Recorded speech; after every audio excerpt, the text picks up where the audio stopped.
Welcome to the Boston Art Podcast, Boston's premier art podcast, where we talk art, culture, and philosophy. My name is Theodore Earthworms. And I am Brian Huntress. Welcome to the show. A new audio file has started. Yay! Sorry, I'm opening my apples. No, please open the apple slices. Okay. Do you think these are going to be gross? I'm kind of suspicious of them. So, as a connoisseur of fast food of all types, as we are, we eat a lot of fast food. Yeah. Not because we're, like, fucked up or something and we like to eat poison, but because I'm fucked up. Like, fuck it. We just like it. No, I go like to the gym poison. and eat healthy and cook for ourselves. Just Fuck the sometimes gym. we eat fast food. But as a fast food enthusiast, what do you think of the Happy Meal? Is it a good snack? It was okay. It wasn't awesome, but it wasn't the worst. I needed like 4 chicken nuggets and something sweet, and that's what I got. And I got a little dragon. You got a little dragon guy? Yeah. These apples, though, taste like they've been dipped in gas. Like just car gas. Just like gasoline nuggets. Yeah. It's a little creepy. Do you love having a podcast? I don't think about it. It's like a fact of life. You know how many people are like, do you regret your tattoos? And you're just like, I don't feel any way about them. Yeah, it's like it that. is like that, isn't it? Wow. Do you like having a podcast? I do, yeah. It's like an obsession and something that I can't not think about and do all the time. I mean, I feel like that too. But What you been up to lately? a lot, actually. I have no idea where we are in the reported timeline of released episodes. Like, I don't know what There's our listeners. nothing on the queue. So This is the next thing going out. I don't know what I've talked about on the air though. It's been kind of a while since we did a rambling episode. Yeah. Well, this But- isn't a rambling episode. I know. But you know what I mean. Mm. I started college again. I'm 3 weeks Congratulations. into my senior year. Art history And psychology. and psychology. Dual concentration, baby. So that kind of sucks ass, not gonna lie, but it's kind of exciting to get it out of the way. And I'm very excited for all the things that I'll be able to do after I have it. Like make money and make other people feel bad for about themselves. And Are you going to do that? Make people feel bad? Yeah, because they didn't get a college degree. You're going to like flex on them and hurt them emotionally? No. I'm not. Yeah, me neither. Just honestly. I don't have a college degree. How would I do that? No, that's what I mean. I'm gonna do it to you. Oh, you're going to do it to me. Mhm. Okay. That's fine. I'll accept. Not when you're awake though. I'm just gonna whisper hurtful things to you in your ear. So I Like have classist terrible statements. dreams. I've been having Yeah. a lot of nightmares recently. It's because of me. Yeah. Hey. Wait, know have what? you really? I have actually. Yeah. Aw. I don't know why. That sucks. The other day, I woke you up. This was like a few days ago. I was getting ready to go to work, and I woke you up when I got out of bed, and you just opened your eyes and then closed them again and said, "They made me eat all the frosting," and you went back to sleep. Yeah, that was a dream, not a nightmare. It was just a generic, like, wonky, stupid dream. You looked upset. I just had a huge plate with just like gobs of like liquid frosting that I was eating with my hands. Ew, no cake or anything? And no cake, just a shitload of frosting. Who and made you? I was like, wanted to throw up. It was so terrible. It Was like, someone making you do it? That's what you said. I don't remember. I think so. Damn. It was like the color too that you know that one Pop-Tart that's purple and blue? Oh, God. Like it's like a purple and blue swirl or something. You remember It looks that? like Sully from Monsters, Inc. Yeah, kind of actually. I don't remember what flavor that is, but it was that frosting. Ugh. Yeah, it was a fucking awful dream. That sucks. So, I'm so sorry. so we have gathered here today to discuss something specific.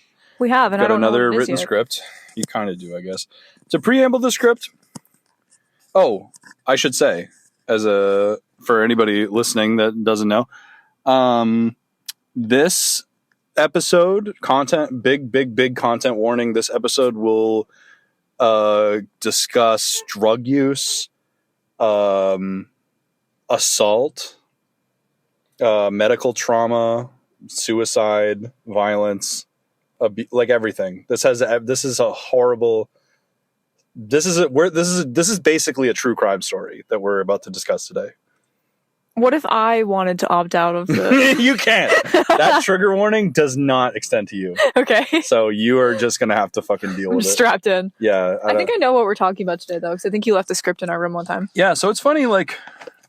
I didn't read it, because- though. I just saw the title and was like, this is a script. this story is going to be. You're not allowed to read over my shoulder anymore. This is going to be the tragedy and the many, many, many deaths of Edie Sedgwick. It is Sedgwick? It's Sedgwick. Well, it seems like it's a lot of people pronounce it differently, but the most common pronunciation I've found is Sedgwick. Okay. Of the famous Sedgwick foundation and family who are like still... we'll get into it. Okay. Cool. But yeah, so just to let you guys know... and to let you know, yeah, we did. So this is a little bit of a part 2. It's kind of an expansion pack to the Andy Warhol story. Yeah.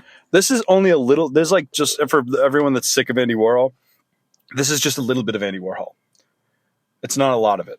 It's just a little sprinkle of it. I think people liked the Andy Warhol deep dive. You know what's funny is people didn't... I think some people liked the Cambodian genocide stolen artifacts episode, but people liked the Andy Warhol one a lot more. Which is really funny because I thought it was going to be the other way around. Me too. I think that it's just the simple fact that despite the Cambodian artifacts being a like factually more important subject and to me more interesting, unfortunately it's just less sexy. That one was also Andy Warhol stars and sex and drugs and fun. It was kind of in the weeds too, because I think that the thing that was cool about Andy Warhol is he's a very familiar face and name to anybody, like not even if you're into art history, like everyone knows who Andy Warhol is or has seen the soup can or whatever. But that level of detail, like I didn't even know most of the stuff that we were talking about. I'm an art history major now. Right. Well, we're going to get into... So the funny part about Edie Sedgwick's story is that people often talk about the Hollywood starlet or like a famous woman from the, yesteryear that, had so much potential and this and that. And then the Hollywood just fucked her over and chewed her up and spit her out.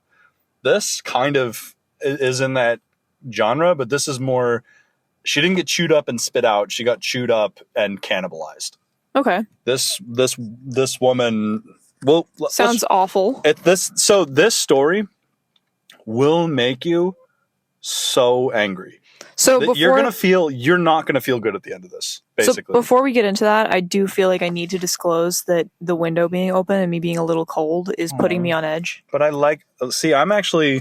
was enjoying the breeze, but all right. Well, you could leave it down for a bit, I guess. But if I flip out, that's closed. Why. Okay. We can even turn the car on and just get the heat going a little bit. We could do that. You want to? I'm good for right now. We could do it soon, though. Okay. I don't want the background noise to interfere. It won't. It'll be okay. But yeah, so for anybody that's interested in, feminism and women's stories and women in art and entertainment, this story is satanic. Anyway. Horrible. Let's get into it. All right. Okay. I actually kind of think we should turn the car on because I can't see the script because it's nighttime. Wait, should we maybe move the car to under one of the streetlights? No. You can't. It's okay. If we lose a little too much gas. I'm worried about the battery. The engine's on. But it's not. It's the engine and gas potentially being wasted, not electricity.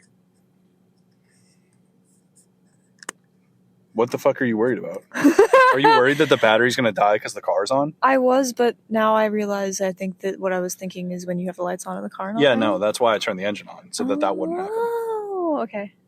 That's fine. Okay. I just live in fear. We don't have to talk about that. I get it. Okay, so the tragedy and many deaths of Edie Sedgwick. Edie was many deaths, is that what you said? We'll get into it. That's kind of a metaphoric interpretation on my part. I assumed. So, Edie was born in Santa Barbara, California, April 20th, 1943. So a bit of a 420 birthday. She was a Taurus. Her full name was Edith Mintram Sedgwick, a proper 1940s rich person name. Nice. Many will immediately recognize her last name as being from the immensely famous and wealthy... Ooh, turn the radio off. Wait, is your Bluetooth? No, my Bluetooth isn't connected. Is it off, though? Yeah. Okay. So we'll recognize her from the Sedgwick family, old money, such as names like Vanderbilt and Rockefeller and such. The Sedgwick family is right up there with East Coast elite wealth of the Gilded Age. Mm. So. And she was born when? 44? 1943. 43. So Okay. So right now that would make her in her late 70s. I think she'd be She'd be like 80. a grandma. She'd be 80. Okay. Like many with WASP origins, Edie's family traces all the way back to colonial times. Her family lineage is like ridiculously well documented. And even with one of her like great whatevers was a signer of the Declaration of Independence. Holy shit. And the backbone of the Sedgwick wealth and fortune started with early American settlers being involved in the development and burgeoning economy of colonial America, with their wealth carrying them and their descendants all the way to the 20th century. All the way to the 21st century, really, because this family and foundation, I'm pretty sure, I don't know if the family still exists, like there's just some living Sedgwicks, or if it's like the Sedgwick Foundation, like their estate or something. I don't understand exactly what the nature of this family's current wealth and fortune is, but whatever. But they're kicking. Maybe. So it's all very complicated. It's all very complicated understanding the exact source of the wealth and affluence of the Sedgwick family, because there are over 100 notable names in the family who had inherited and created mass amounts of wealth through land ownership, industry, and public influence and shit like that. But these are people who funded the founding of countless museums and libraries, with members having their portraits painted by famous artists such as John Singleton Copley.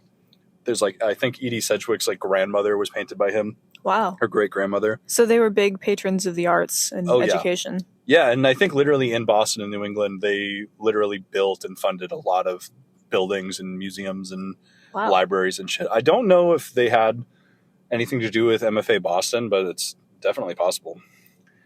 This wealth and power led all the way up to a man named Francis Mintram Sedgwick, born in 1904. He got married to a woman named Alice Delano DeForest. Francis had big dreams of becoming a railroad tycoon, but apparently this did not work out to him because he was severely mentally ill. His doctor and all of his family and friends discouraged him and his wife from having children because of his mental health issues, but they did not listen. According to Edie, Francis was a psychopath and was prone to sudden violent outbursts. Counseled by his psychologist again, Francis decided to retire from the business world and become an artist, making sculptures, while also abusing, terrorizing, and traumatizing his wife and children. Wait. So this is Edie's father. Okay.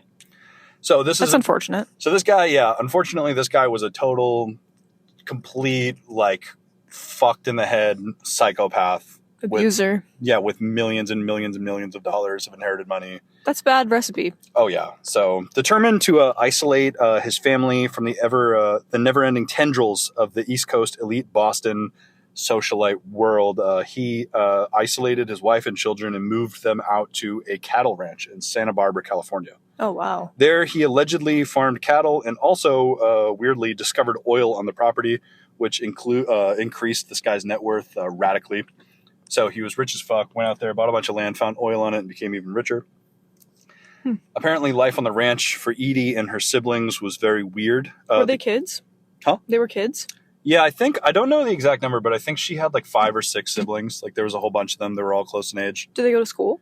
We're actually about to talk about that right now. Oh. They were partially homeschooled, actually. Huh. Life on the ranch was fucking weird. The kids lived in their own separate cabins, and they were left to their own devices almost all day, every day. Slay.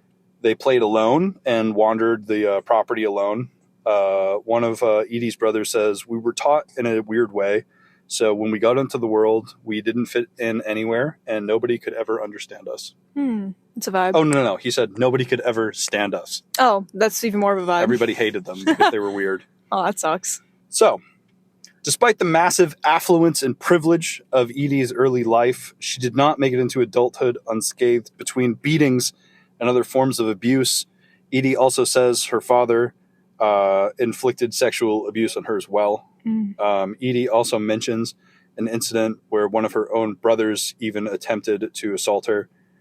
She once witnessed her father cheating on her mother, and he actually this is kind of dark. I feel bad. So the trigger warning, this is a big part of that.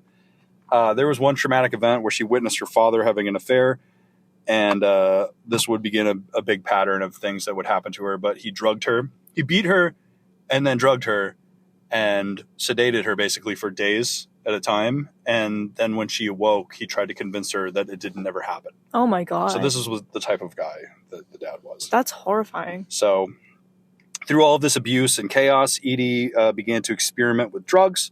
She developed an eating disorder, and her parents treated her or tried to make her better by giving her sedatives and keeping her on bed rest. So that was the move, was to just keep her inside, keep her in bed, and give her fucking weird ass pills from the 50s and 60s. Keep her quiet, basically. Yeah, just get her the fuck out of there. This is like kind of, yeah. Anyway, so after Edie's grandfather died, I don't know how he related to her or what she felt about him, unfortunately.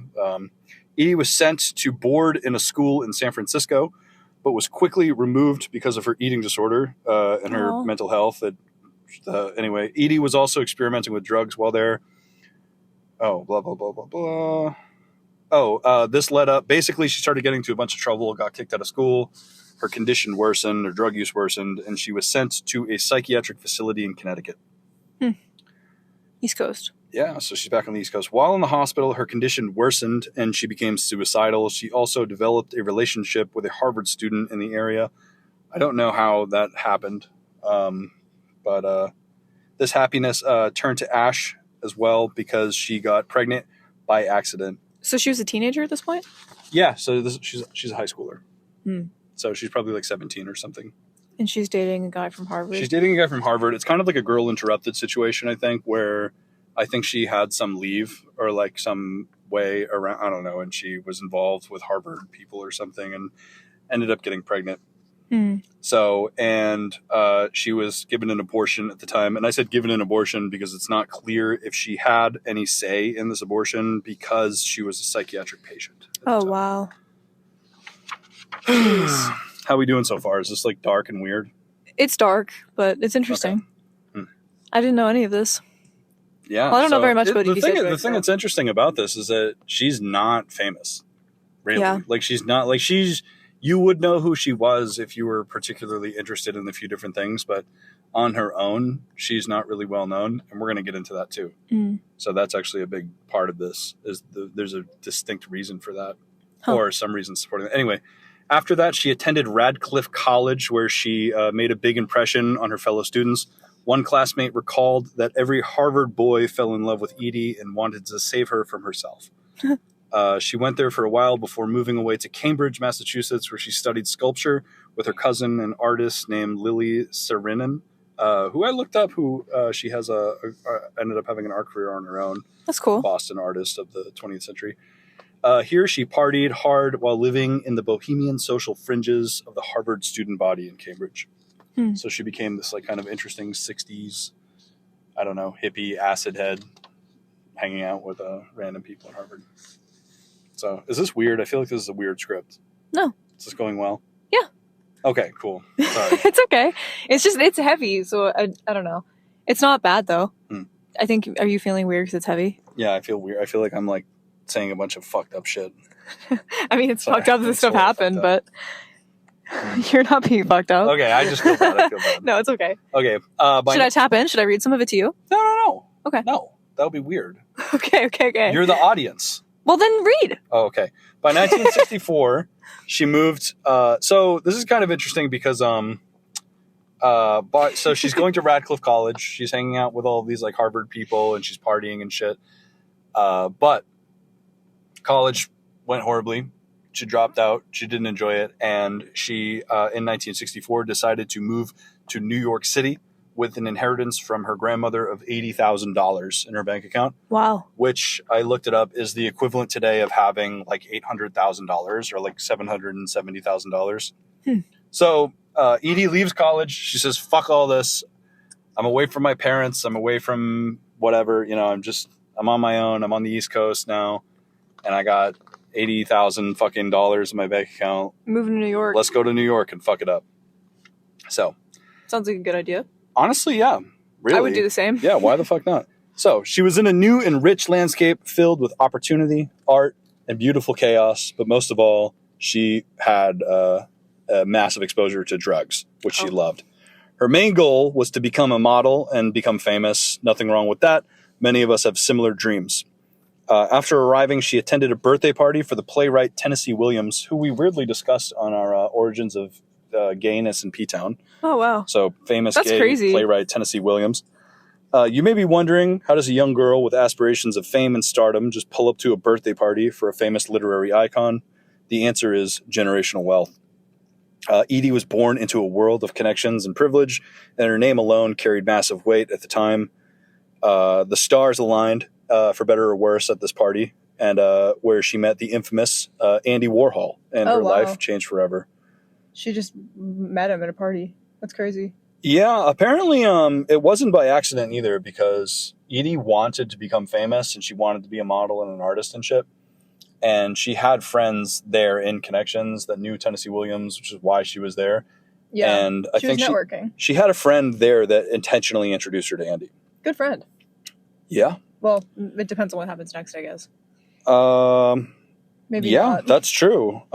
This same year, another one of her, unfortunately, so as she arrives in New York City and, the stars are aligning and this and that, her family life is still haunting her from back home.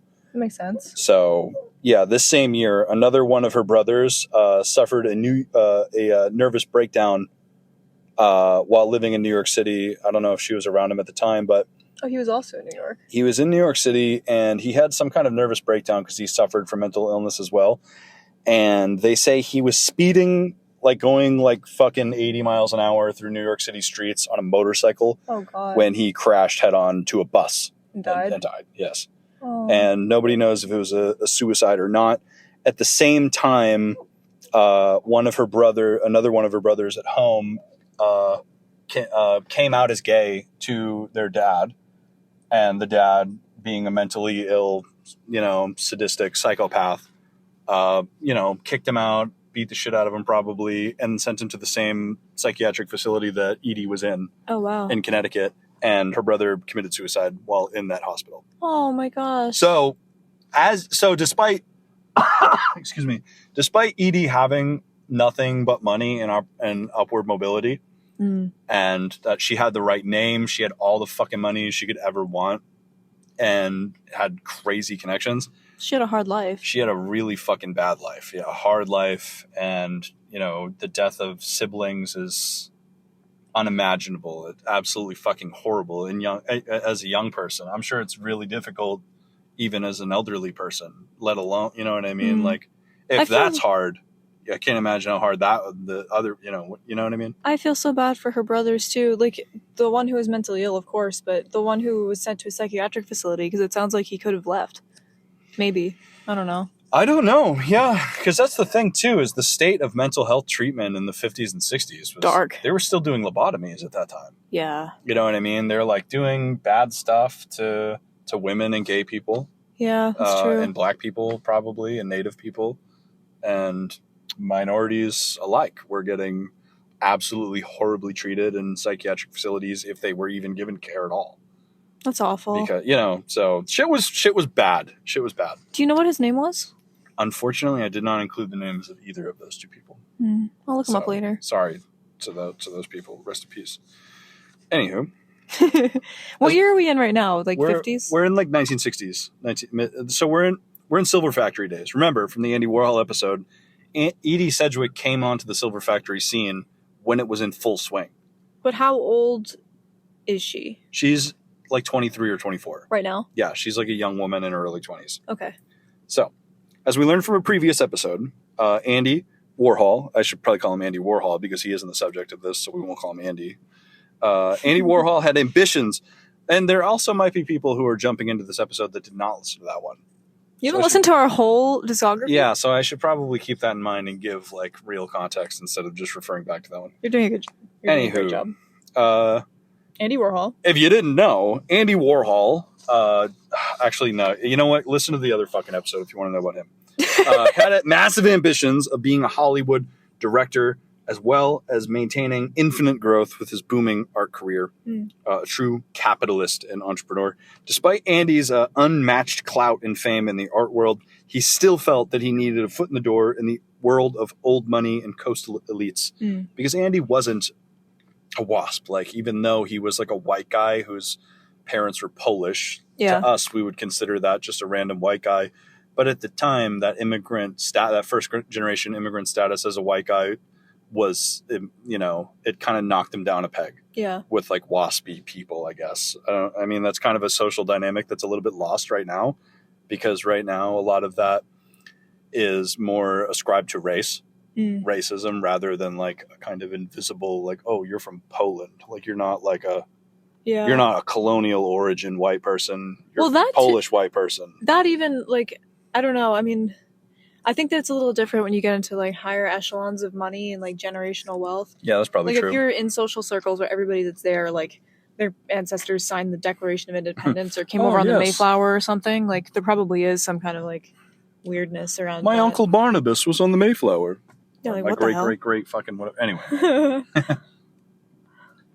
So we talked a lot about this, to give a little background. Andy Warhol was, a multi-fucking millionaire, one of the most famous on fire artists of his time. But despite all that, he was deeply, deeply, deeply insecure and did not feel like it was never enough for him. He needed more, no matter what. Anyway, blah, blah, blah, blah, blah. Despite Andy's unmatched clout, blah, blah, blah. Oh. Yeah, so he felt like he needed a foot in the door with the old money coastal elites. Plus, Andy was a gay drug addict and a Polish Catholic immigrant. As we just discussed, he didn't have the right pedigree or the right name. A guy like him with massive art world momentum pairing up with a rich girl bearing a name like Sedgwick could have been huge for them both. Mm. It would have been like a popular prank YouTuber getting funding and approval and endorsement from the Kennedy Foundation. You know what I mean? Because like Andy wasn't a legend. God. He was like a punk at the time, right? Like he was kind of like new and shitty and cool, New and shitty. Yeah. And cool. So despite the fame and clout of the YouTuber, there's just access those guys will never have. Just no matter how famous or rich they get, if you're just some guy with a podcast, you're not getting in the fucking door. Yeah. So anyway, yeah, we're in the Silver Factory days. He was Trisha Paytas. He was like Trisha Paytas. Edie got close with Andy right off the bat, and Andy began to making use of her immediately, adding her shots of her into a movie that was already finished and being prepped for release and screening. But, there was like this methamphetamine speed-based, kooky, crappy art. So he added her. He just fucking put her in. Nice. Just unscriptedly. So, and for people that don't know, Andy's, Actually, I'm going to stop saying that phrase because it gets me off script every single time. Sorry, I'm nervous. People know. You're good. You're doing good. So Andy Warhol's films were screened in legendary underground theaters across NYC. That's cool. Such as the Filmmakers Cinematheque, I don't know how to pronounce that word, plus countless unnamed and uncredited alternative art spaces and spots like coffee houses, warehouses, clubs, and the like. The kind of vibe doesn't really exist today, but New York City at the time had an exploding DIY avant-garde art scene, art film scene brewing, and Edie rose directly to the top of it. Mm. Keep in mind, Edie was young, beautiful, and she was very, very, very fashionable. She wore her hair cropped short and wore eccentric, weird makeup for the time. In her films with Andy, she was often paired with scantily dressed male co-stars, with her often wearing underwear or some kind of lingerie. People came for the aesthetics and artistic plots and strange production for the avant-garde art, but they stayed for Edie's charisma and her looks. Note, it is also said that Edie's style echoes into the present day as she is credited with being the inventor of the miniskirt. The inventor of the miniskirt? Yeah, like she made the miniskirt. Wow. She was like the first girl to do that. She was the face of the miniskirt.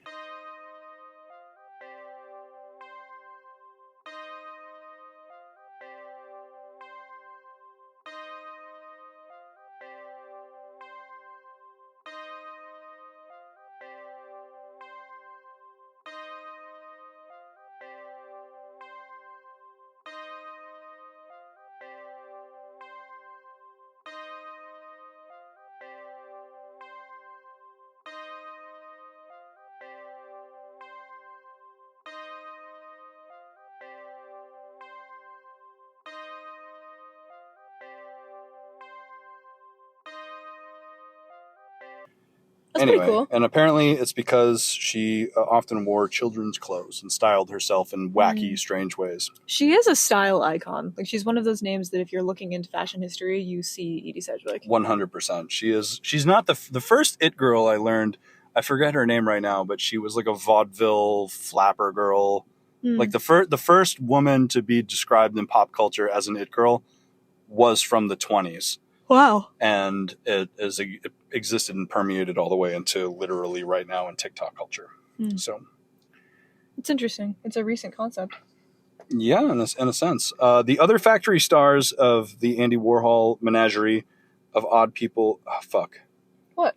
I'm sorry. I'm just fucking this all up. You're doing a wonderful job. So stressed out. Relax. I'm trying. Do you need help? What's going on? No. Hold on.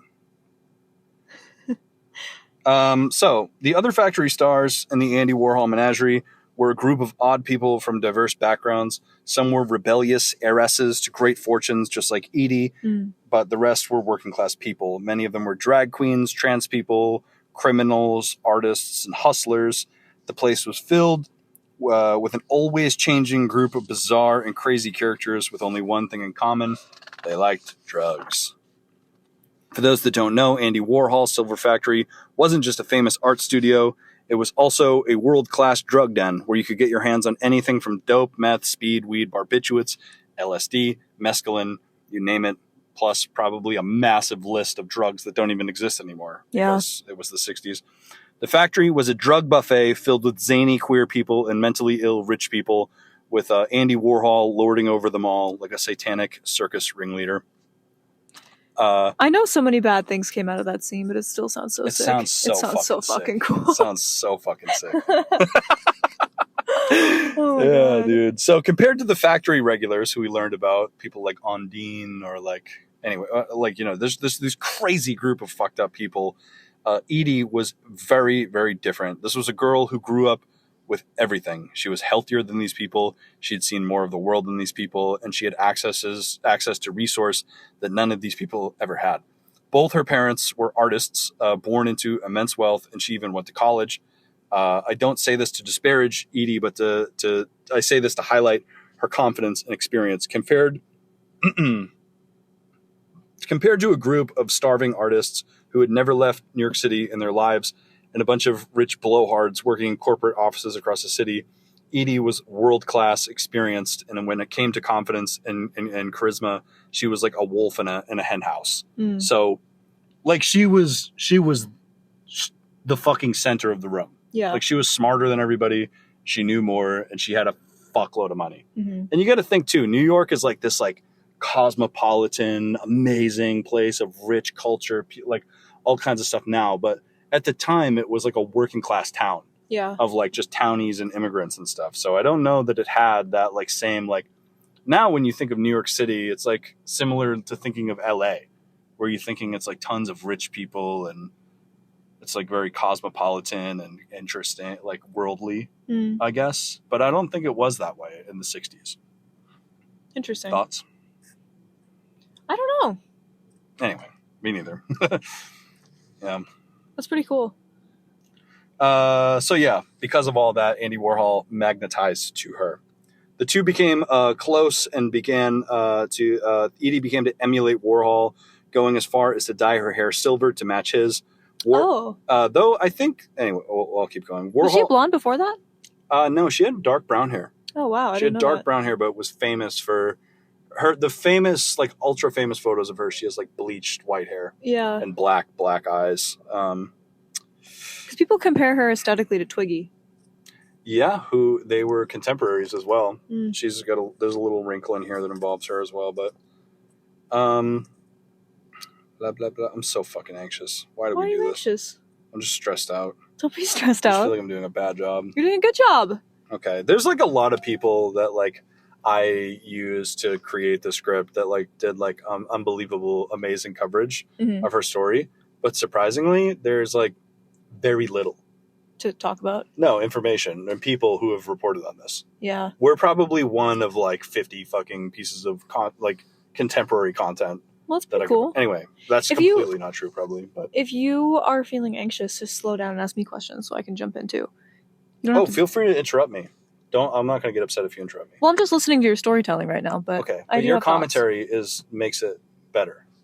If it's just me reading, it would suck. Why are you looking at me like that? thoughts. You're doing a great job, and it doesn't suck. I love you. I love you too.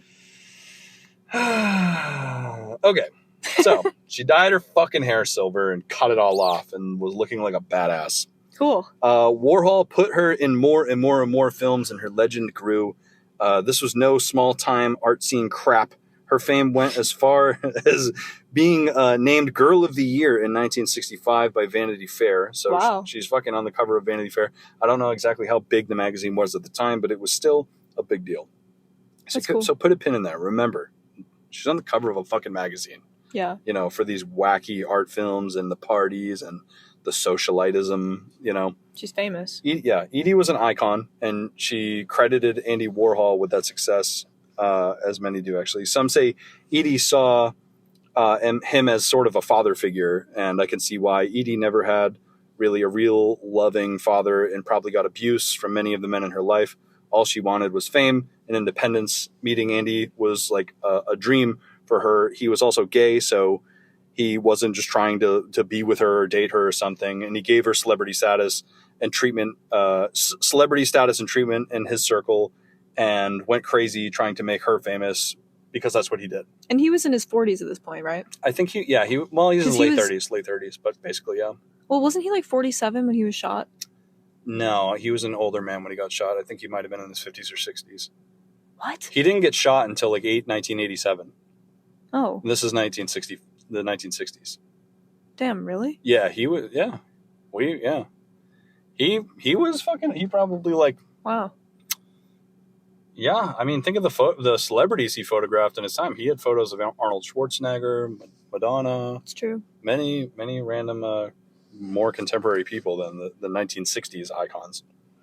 Anyway, so I just say, like, even though these two have a reputation of having an absolutely chaotic relationship, you got to think this was fucking perfect for her, because Edie, as we've discussed, was known everywhere she went as being a broken girl that everybody wanted to date.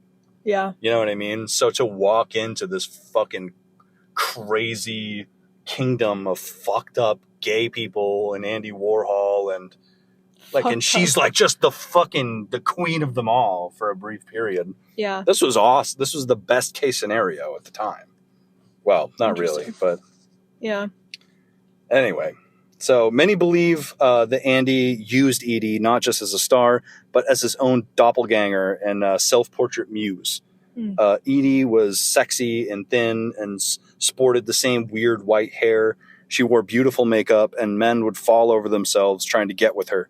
Andy, a warlock of fame and reputation, used her as a proxy and vicarious puppet for his own pursuits of fame and stardom.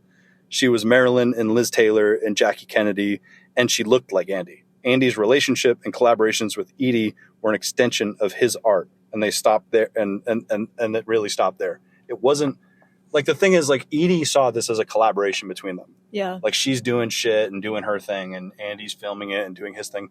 He saw her as a model, basically. He was kind of fucked up. Yeah. You know what I mean? He was a twisted guy. And if you want more context on this, dear listener, go listen to that episode. But Edie was an avatar for him, and she didn't know that. Like, he was... Oh. So, and despite that, she's benefiting from it in a way. But like we discussed, everybody who brushed with Andy or did things with him would often end up feeling used and put out. So...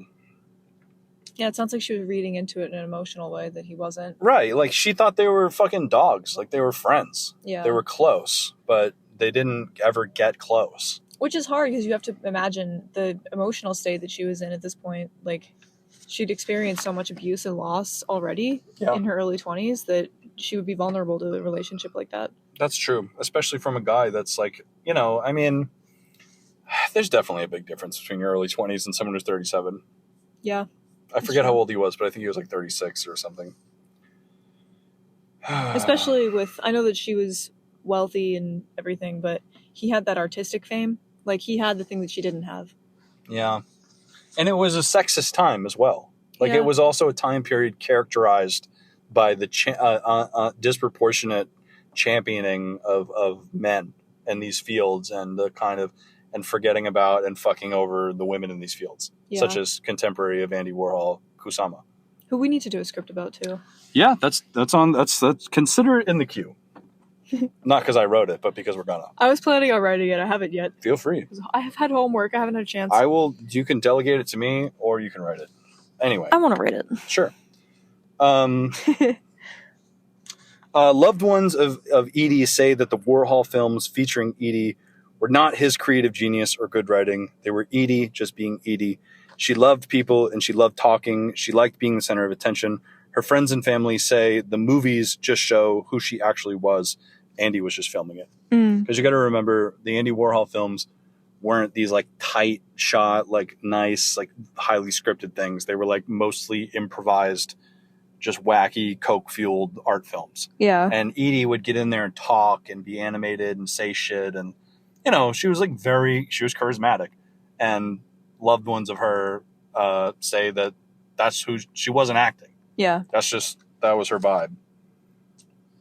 One of Edie's most iconic moments with Andy Warhol was when she appeared on a TV talk show of the day called The Merv Griffin Show, a kind of lost talk show, like the exact same setup as like Jimmy Kimmel, like a fucking desk and a co-host. And isn't that the show we were talking to Walter about? I asked Walter about it, if he knew about the show, and he hadn't heard of it. But like we discussed with him, this is not on an episode or anything, but during this time period, there was a lot of cable talk shows that were starting in the 60s and went all the way through until, you know, it was when local cable access meant something more than it does right now. Like people, like there was no streaming or the hundreds of channels. It was just channel fucking 2 local or something. So there was a lot of like random talk shows with local people on them and panels of local New Yorkers. Anyway, so Edie appeared on one of these with Andy Warhol, and because of his fame and blah, blah, blah, people were probably watching. They did this like hilarious shtick where they pranked the host and were kind of fucking with him.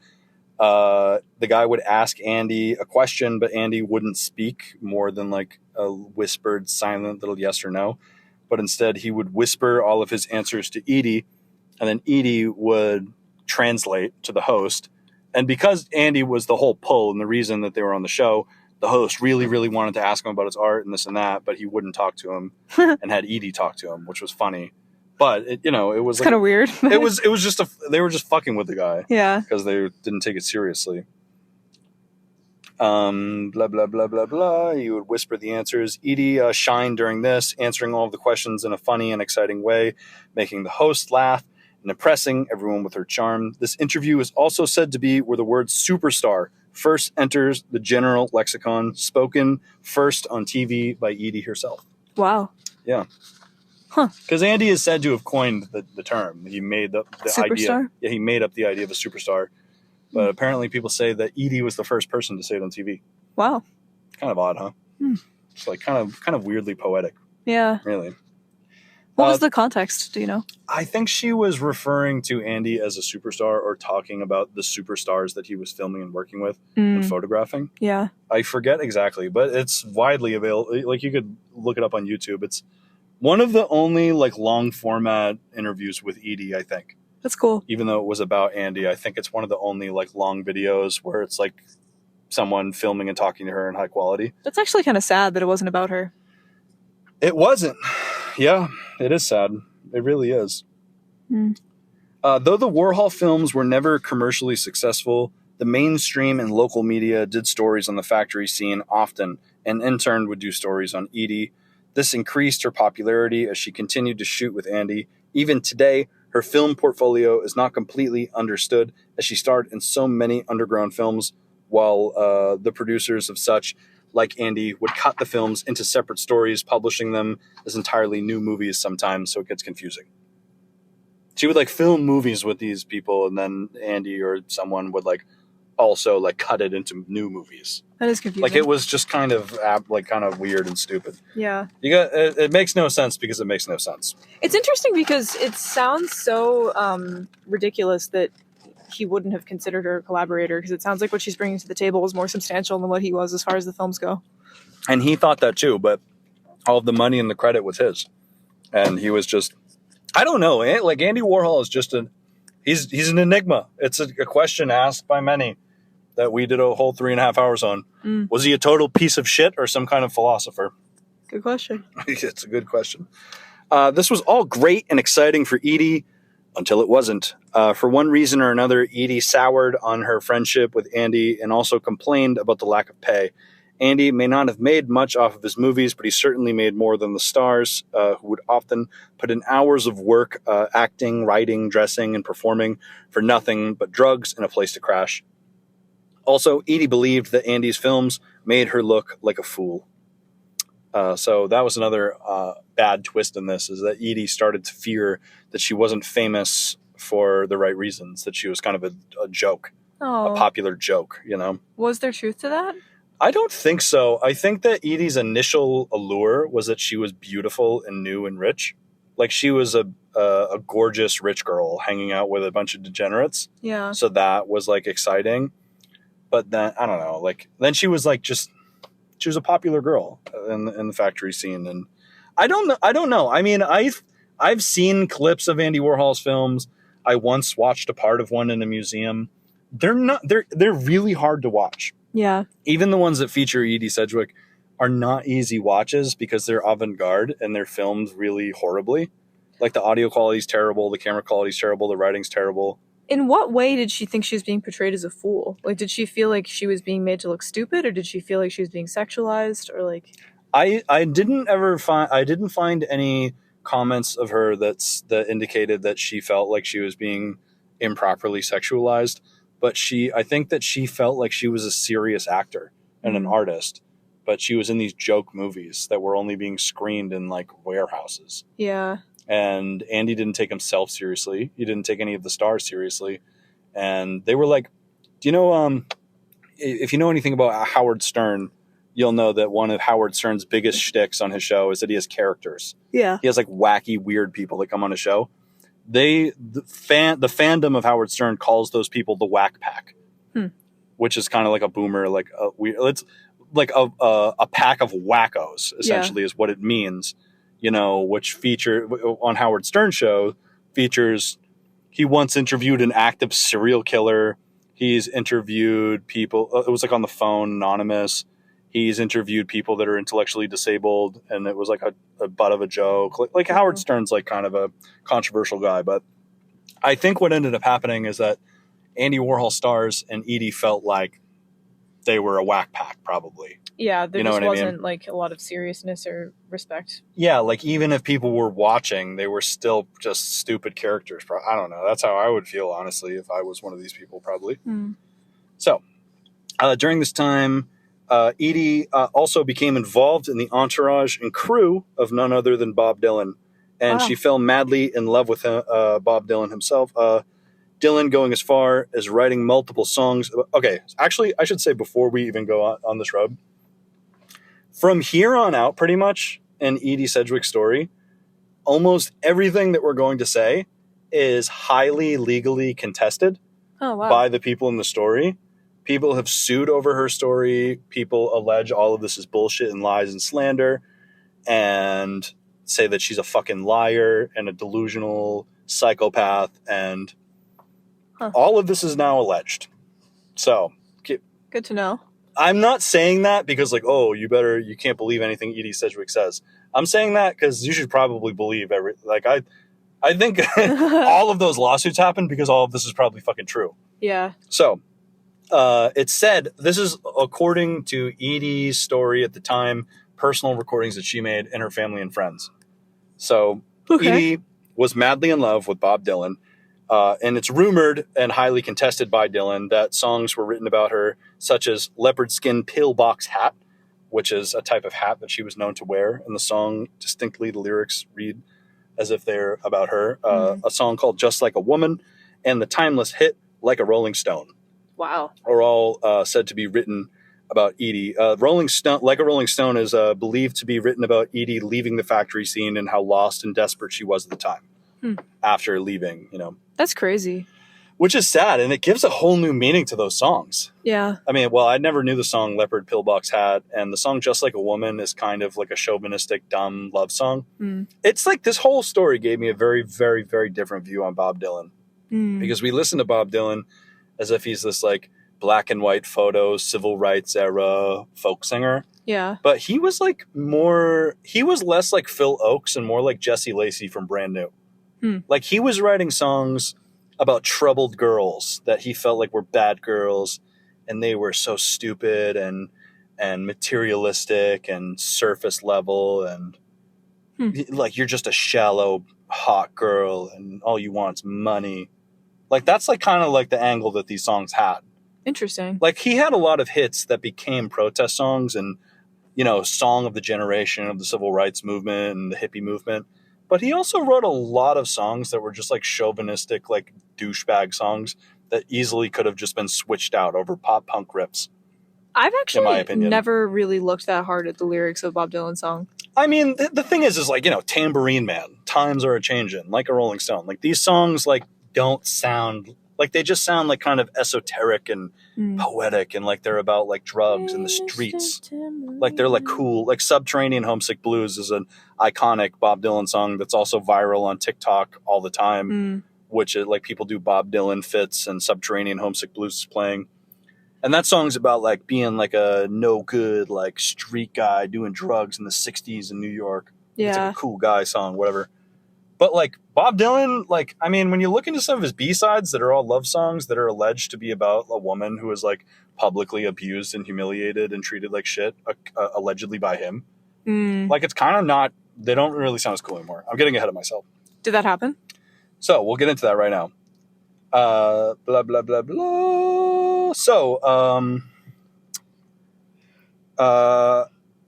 anyway, yeah. So Edie Sedgwick is rolling with Bob Dylan and his crew. And Edie is leaving the factory scene. Bob Dylan and his right-hand man, a guy named Bob Newworth. So two Bobs here. Bob Newworth was also a folk singer at the time and close friend of Bob Dylan, who wrote a bunch of songs that sounded just like Bob Dylan and everyone else at the time. Kind of unremarkable acoustic 60s folk. Bob Dylan and Bob Newworth advocated for Edie and were convincing her that she should fucking stop fucking with these weirdos at the factory and she should go do her own thing and find her own career. Because they had beef, right? Yeah, I think that like Bob Dylan at the time had more of like a beatnik. Like think of, if you want to know what his reputation was at the time, look to Jackson Pollock. Okay. Like he was like a masculine, philosophical badass. Yeah. Like he was a cool guy. Like he wasn't like a sensitive guitar guy. He was like a no nonsense smart guy. Yeah. He was kind of like a Lip from Shameless character. Sure, yeah, that's not a bad comparison. And Andy Warhol was like a gay dude that wore wigs and hung out with trans people. Yeah. So someone like Bob Dylan probably like thought he was like a fucking loser. You know, that makes sense. That's a beef as old as time. Right. Yeah. Totally. Right. Can't you see it? Yeah.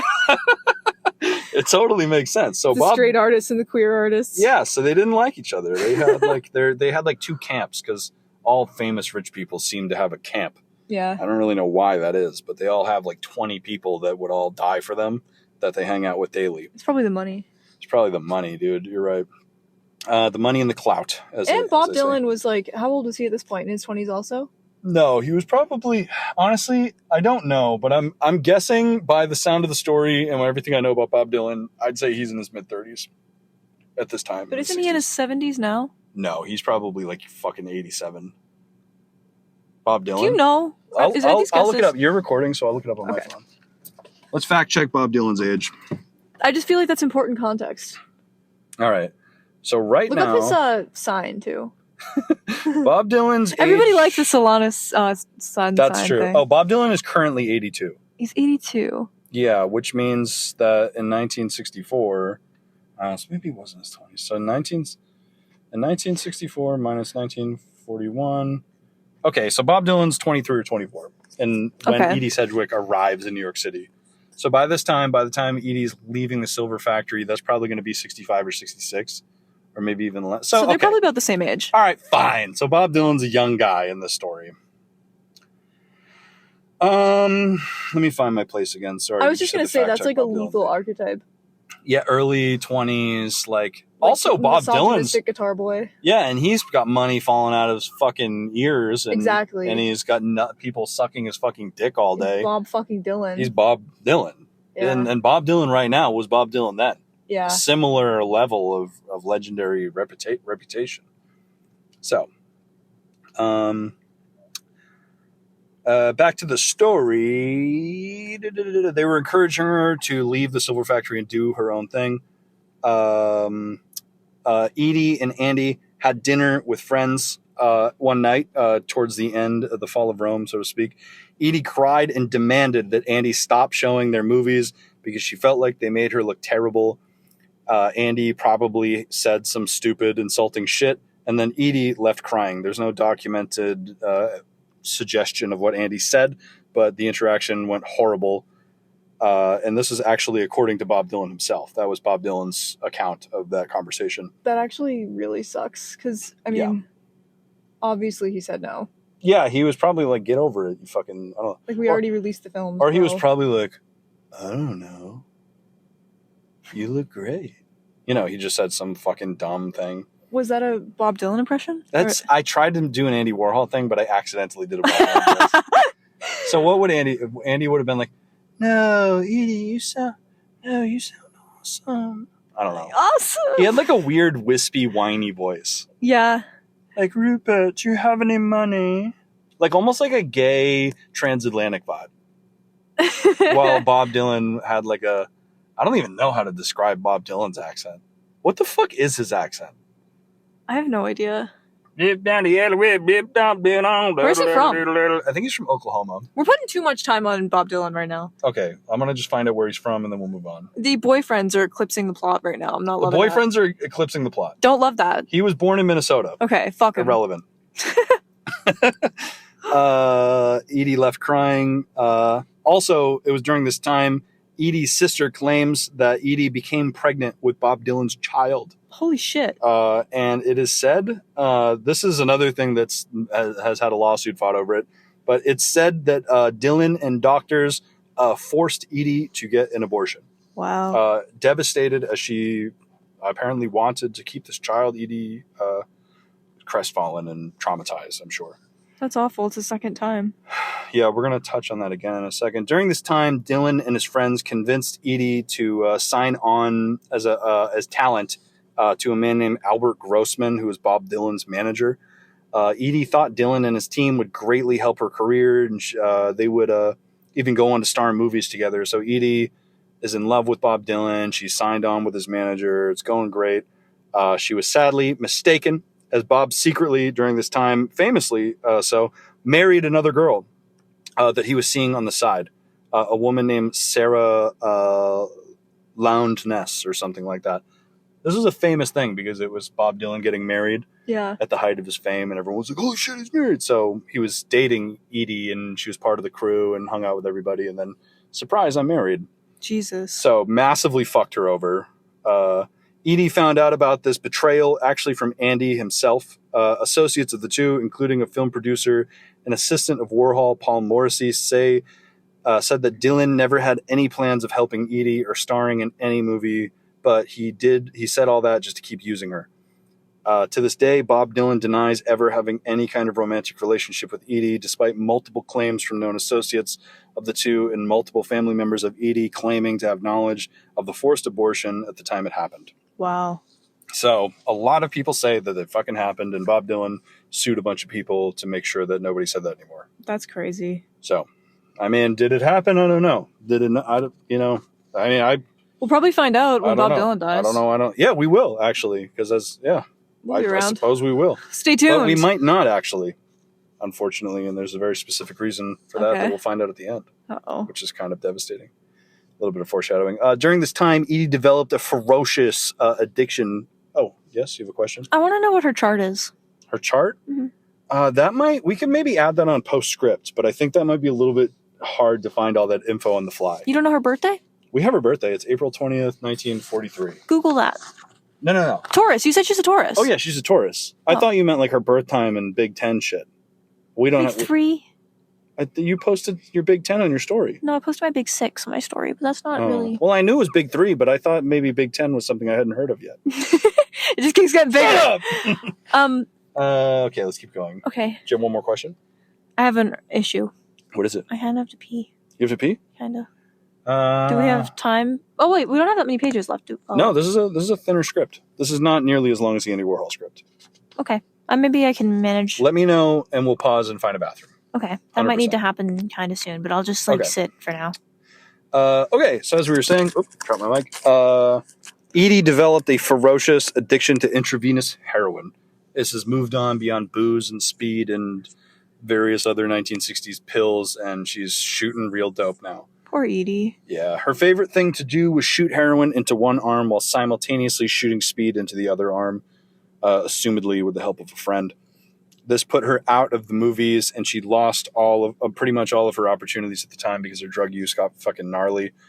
Shit got so fucked up that people started distancing themselves from her, and then after the abortion, doctors committed her to a mental hospital once again. Oh, wow. So she ditched Andy Warhol, said, fuck all you guys, I'm doing my own thing. Said, all right, I'm going to roll with the Bob Dylan crowd.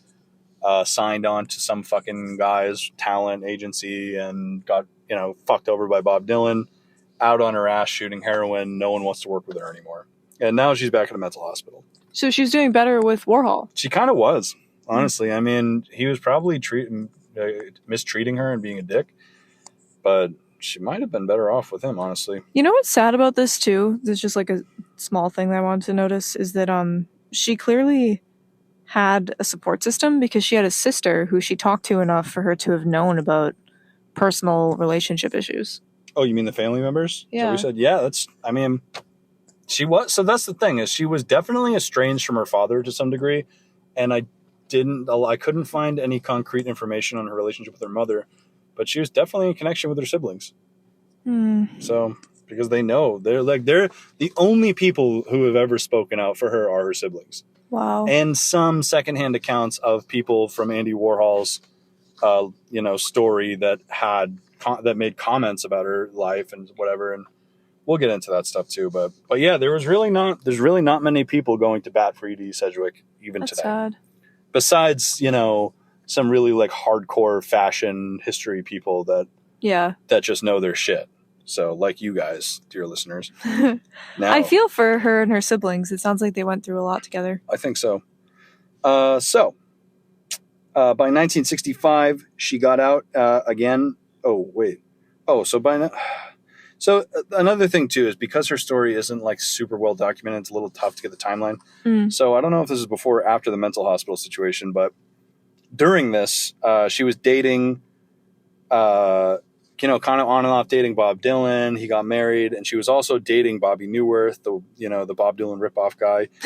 And some people close to them say it was like Bob Dylan was pimping her out. Even Edie said she felt like a sex slave to Bob. I could make love for 48 hours without getting tired, but the moment he left me alone, I felt so empty and lost that I would start popping pills. Oh. So she was just kind of being... I mean, I feel terrible saying this, but it was like she was being passed around by these two assholes. Yeah. I felt shitty coming off of my tongue, but it was just to characterize the situation better. But in 1966, Edie filmed her last movie with Andy Warhol. It was a retelling of the life of Mexican star Lupe Velez, who it said, this is controversial information as well, another star with a tragic end. Lupe Velez.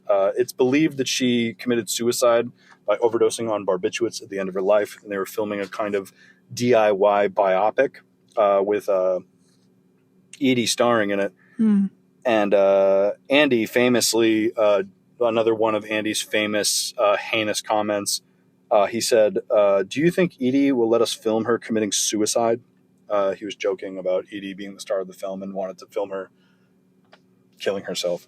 Wow. Because it was a movie about a woman who allegedly killed herself.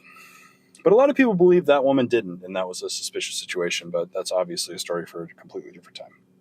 Anywho, This same year, she was considered for a cover of Vogue magazine. So things were still looking good for her despite this whole shit. But due to the tabloid articles and rumors about her drug use, the magazine cut ties with the blooming star, replacing her cover with the now iconic English model Twiggy. So that's the only mention of Twiggy. That's what I was talking about earlier. That's it. So she continued to audition for movies and plays in the city, but no one would take her.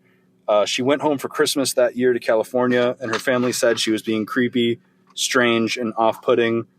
She is said to have been erratic and constantly interrupting people, and would at times burst out singing without warning. So things were not looking good. Her family's concerned. They said she was being creepy. They did. Are those your words? They were my words. I said she was being creepy. She was being creepy. She was being creepy. She was like eating the tails of mice. Ew. And I don't know. That's not hurting true. the family pets with. Stop it! I'm sorry. Don't just say shit. Sorry, I'm saying shit.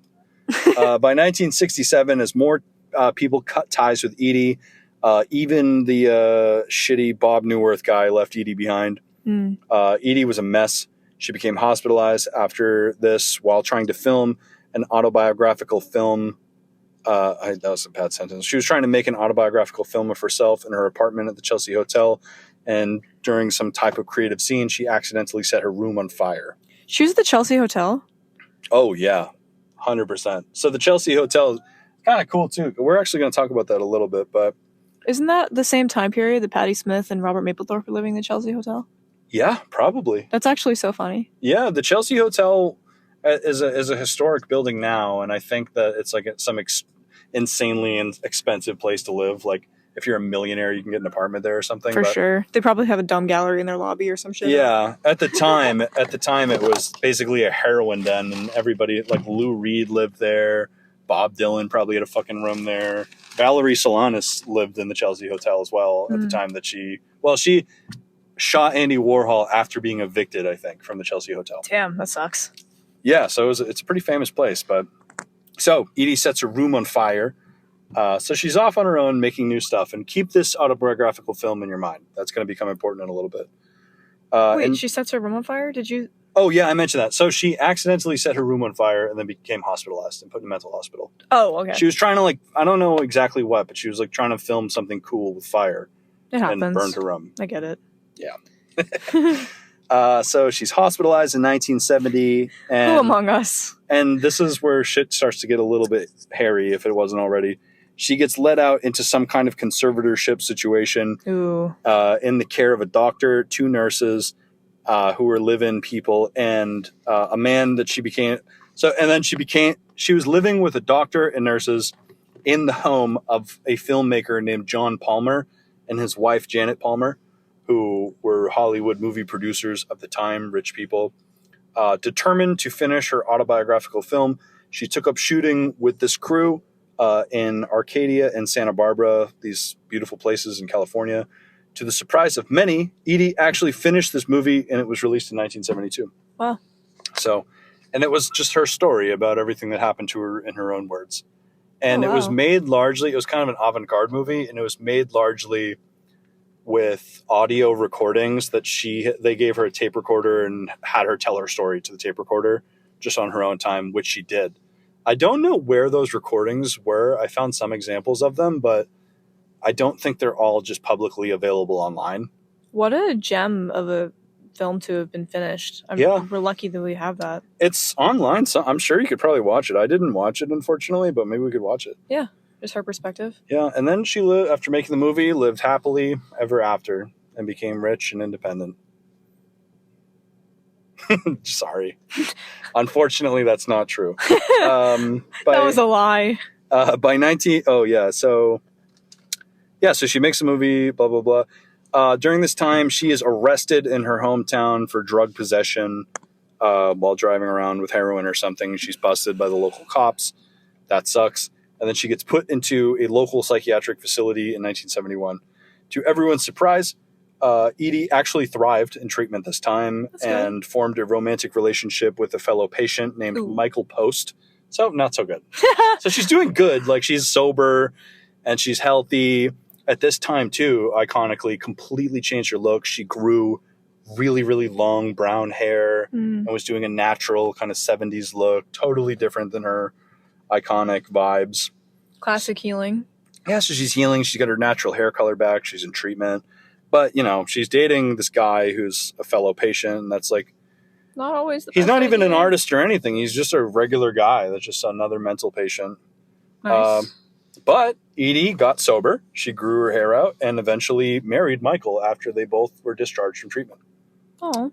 So, though happy and in a new chapter of life, this good fortune would not last, as Edie would come to relapse that same year after being prescribed pain medication after she suffered some type of illness. Oh, Once again, this illness isn't really documented. I couldn't really figure out what exactly happened, but that fucking sucks. yeah, she got sick, took meds, and shit got hairy again.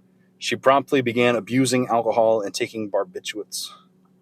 Edie was still involved in fashion and acting at the time, and she went to a fashion show at the Santa Barbara Art Museum where she was like featured on a local TV program called An American Family. That night, she went to an after party. She got drunk and she got into a fight with another guest who yelled at her and called her a junkie. Edie called up her husband, who picked her up. They got into a big fight on the car ride home. She told him that she wanted to leave him and she wasn't happy in their marriage anymore. Post got her home and gave her sleeping pills, and she quickly fell asleep. Michael Post says her breathing sounded awful. Michael attributed this to her smoking and ignored it. He went to bed next to her and woke up the next morning to find her dead beside him. Oh my God. Her death was ruled, apparently it literally says on her autopsy and death certificate, undetermined/accident/suicide. So it was because of the alcohol and the meds? Yeah. So she was drunk. The guy gave her pills and oh God, she overdosed in her bed, and Edie was dead at 28 years old. That's fucking terrible. It's fucking awful. Yeah.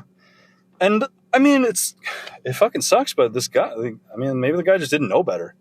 Because like you probably thought I was going to say he killed her or something, but he just fucking like, she took her meds and she definitely wasn't supposed to. Yeah. And who the fuck knows what was in sleeping pills in 1970? I mean, even now, there's bad shit in sleeping pills now. You're not supposed to take sleeping pills if you're drunk. Absolutely not. You're not supposed to take you're not supposed to take anything if you're drunk. Yeah. Don't take a fucking thing. You can't even get a tattoo if you're drunk. Yeah. You know what I mean? She was buried in Oak Hill Cemetery in Santa Barbara instead of her family's Boston grave plot. Apparently the Sedgwick family has some grand plot somewhere around here, probably in Mount Auburn, honestly. But they buried her in Santa Barbara? She was buried in her hometown of Santa Barbara. That's sad. I don't know exactly why. Where she didn't have any joy. A quote from Edie is, I'm in love with everybody I've ever met in one way or another. I'm just crazy. I'm a crazy, unhinged disaster of a human being. That's so sad. It's like her life ended just in the middle. If maybe perhaps even before it even started. That's sad. Unfortunately, that's young. That's fucking young. She's 28. She's 28. And unfortunately, this is not the end of the exploitation of Edie Sedgwick. As I said, she suffered many deaths. In the 1980s, actor, some guy, I've no name, Warren Beatty, bought the rights to Edie's life story and planned to make a movie of it featuring Molly Ringwald. And then the story got passed around. Like it was like they were like getting people involved and attaching big names to it. Al Pacino was supposed to play Andy Warhol. What the fuck? It was like a whole fucking production. Oh, I wish that existed. I know, but the film fell through and was never made. And the story rights kind of fell into commercial, legal Hollywood limbo. But there was once a movie in 2006 called Factory Girl that was about Edie and is it okay? Yeah, I just wanted to make sure that it was still recording. Blah blah blah blah blah blah. Okay. Yeah, apparently there was a fictionalized version of it, which is actually what triggered Bob Dylan to sue. Bob Dylan sued the filmmakers of that movie. Does the film still exist? It's still accessible? Yeah, it's still out there. It's called Factory Girl. It's about a young rich girl who goes to an art factory and is, and there's a guy that's kind of like Bob Dylan and a guy it's like whatever. I don't know. I've never seen it. I wonder why he would sue. It seems foolish. It's because they depicted him in an egregiously horrible way, as if he was like a terrible person that treated her like shit and abused her.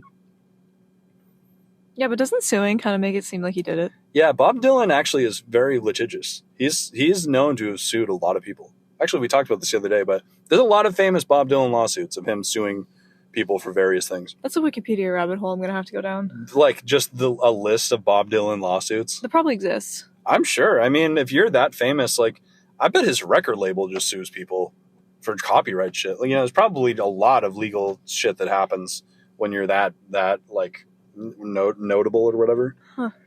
Anyway, so you might have remembered that Edie worked really hard after leaving New York on her autobiographical film. And she was living in a conservatorship, basically, with these weird filmmaker people and a bunch of doctors and shit. Wait, I have a question. Back up a little bit. Do you know how they got the conservatorship over her?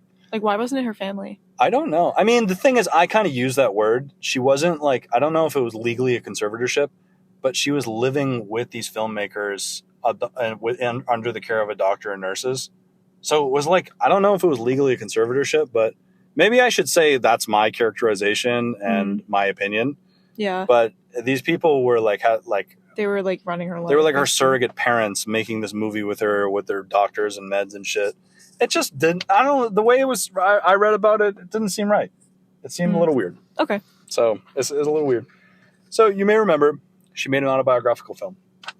I didn't mention one guy who was involved in that, who was a filmmaker named David Weissman, who apparently was involved in the factory back then, knew this filmmaker, and signed on to help them make the movie.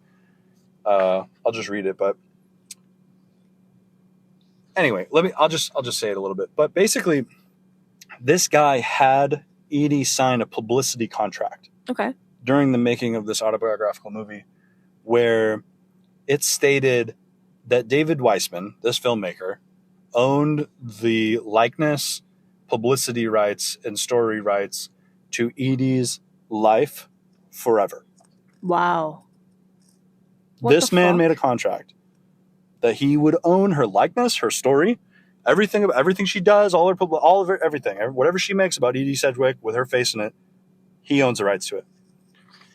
And in 2019, a court ruling actually, there was a big court case where Michael Post, husband of Edie at the end of her life, witnessed her death, very unfortunate. He filed for rights to use Edie's likeness commercially in 1989, but was blocked by filmmaker David Weissman, who still owned this because she signed all publicity rights to him for her autobiographical movie. Holy shit. The defining legal question in the fight was, apparently, the big question that happened in this court ruling was that apparently there's a law. Let me try. I wrote it down. It's kind of so the law is a legal concept called the deceased personality, which means that if somebody, like me and you, can't buy, doesn't matter if they're dead or alive or no one owns it, we can't buy the movie rights to Barack Obama. He's already famous. He's widely publicly known. He's a fucking historical figure. Yeah. You can't buy the rights to a fucking famous person's story. But apparently the deceased personality concept comes in, is apparently you can own somebody's story if they weren't famous and you are you're the reason they're famous. So what happened in the court case, this is like the final death of Edie Sedgwick. A court battle happened where they had to decide if Edie was already famous when she signed over the publicity rights to this guy. Fuck. And dubiously, in 2019, the judge, who's actually a woman, which is even more ironic, ruled in favor of David Weissman and said that Edie was not famous when she signed over her rights and that his legal rights to her likeness and publicity and all that is legally his. That's awful. And since that ruling, it's illegal for anybody to make movies or use her likeness commercially. Until when? Does it lapse when he dies? He is currently dead, actually. He died in 2022. Last year? Yeah, year before last. He just died. So what happened? Are her film rights in like an estate or some shit? Or is that an expired copyright? Estate. Maybe his fucking piece of shit son owns it or something. That's awful. I truly have no idea what happens now, but...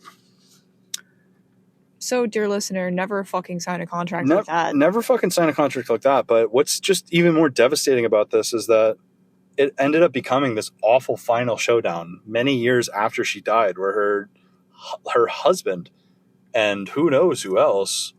Maybe this would have gone better if this guy had better legal counsel. Maybe this guy just fucking, maybe the lawyer just fucking totally botched it or something. But she was on the cover of Vanity Fair.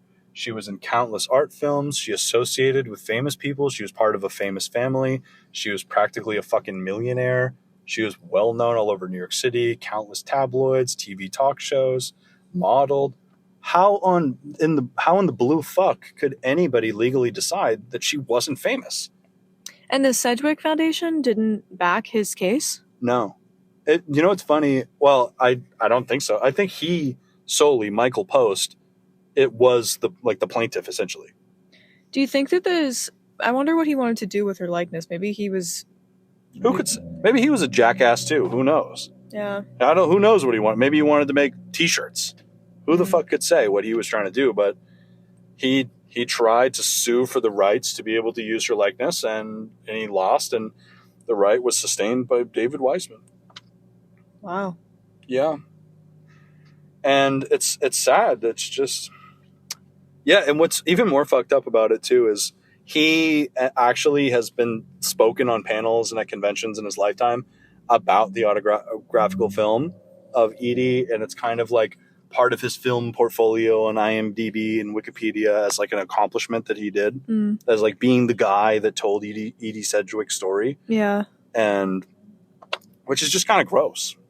Really. And like another thing too is that like I think we should highlight too, like what we're saying right now in this podcast episode is like all alleged. We don't know fucking anything. And this, I don't know shit. Maybe this is, I'm just like, what I was going to say, this is all very fringe. Yeah. Like this isn't some widely held opinion that this guy, David Weissman's a total fucking scumbag piece of shit. I don't know. He's dead. So you can't commit defamation against dead people. So maybe it doesn't even just fucking saying matter. That for legal purposes. But the guy, like, just totally, like, she just got treated like fucking shit all these years, and then one last final fucking spitting on her grave was the fact that, like, her own family can't even nobody else could tell her story or anything. Yeah, there's no estate. There's like, no, I don't know. It's just the only thing that I guess maybe I guess there's not enough information to say, but she did sign that willingly, and it is her story from her recording. So maybe it could be said that closes the book with what she approved of versus things being made after her life. That's not a bad point. Yeah, that's true. And another thing to consider too is she was also freshly out of a mental hospital and on medication and in the care of doctors and nurses when she signed this contract. That's true. What the fuck? And he was like her landlord, basically, right? Like this isn't the filmmaker I named. I didn't mention him when we first mentioned that. There was two filmmakers. There was the guy that she lived with, and this guy also was involved. And he was the one who. So he's just a different guy. He's not even the guy she lived with. She did not live with him. That's almost worse, actually. It is, yeah. So we'll end. We don't have to end the episode here, but we'll end the presentation with a quote from Edie Sedgwick's sister. It reads, "Edie was not a victim. What destroyed Edie were all of the forces that made it inevitable that she would destroy herself. She was neither a passive source of inspiration nor a covert careerist, but more than a muse who understands that more than a muse who understood that the self was the next great art form." Should I read that again? Yeah. Fuck. Maybe I'll cut that part out. The last sentence was, "She was neither a passive source of inspiration nor a covert careerist, but she understood that the self was the next great art form."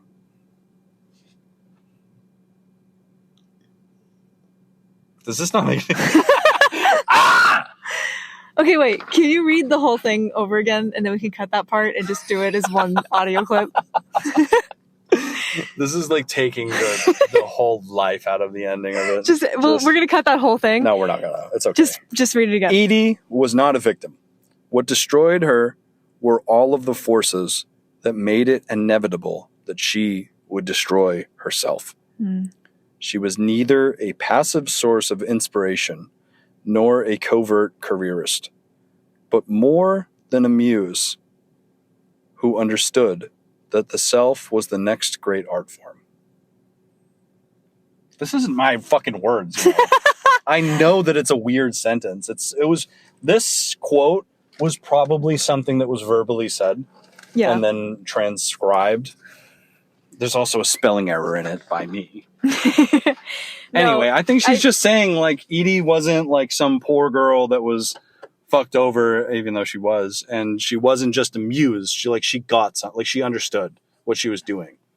Like, she was an influencer.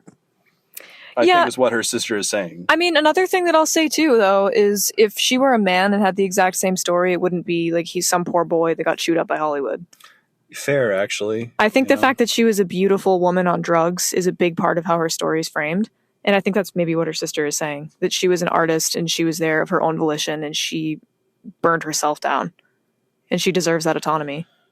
Actually, yeah, that's an eloquent way of putting it. Because, like, another thing, too, all of my years in, like, recovery programs and stuff and hearing from women in recovery, another thing is that a lot of women's stories are different in the sense that it's characterized usually by domination or abuse from some fucking villain that gets them hooked on something or does bad. You know what I mean? Like, that's really a really common element in a lot of women's recoveries. You know, I know it's a big generalization that some people might disagree with, but it's dark.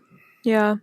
So like I said at the beginning, this story it's a little bit different of a story because usually, you know, I'd want to present something that would inspire people or make people feel good. But this is a story that makes you want to, like, punch a wall. Like, this is a type of story that makes you feel horrible and heartbroken, really.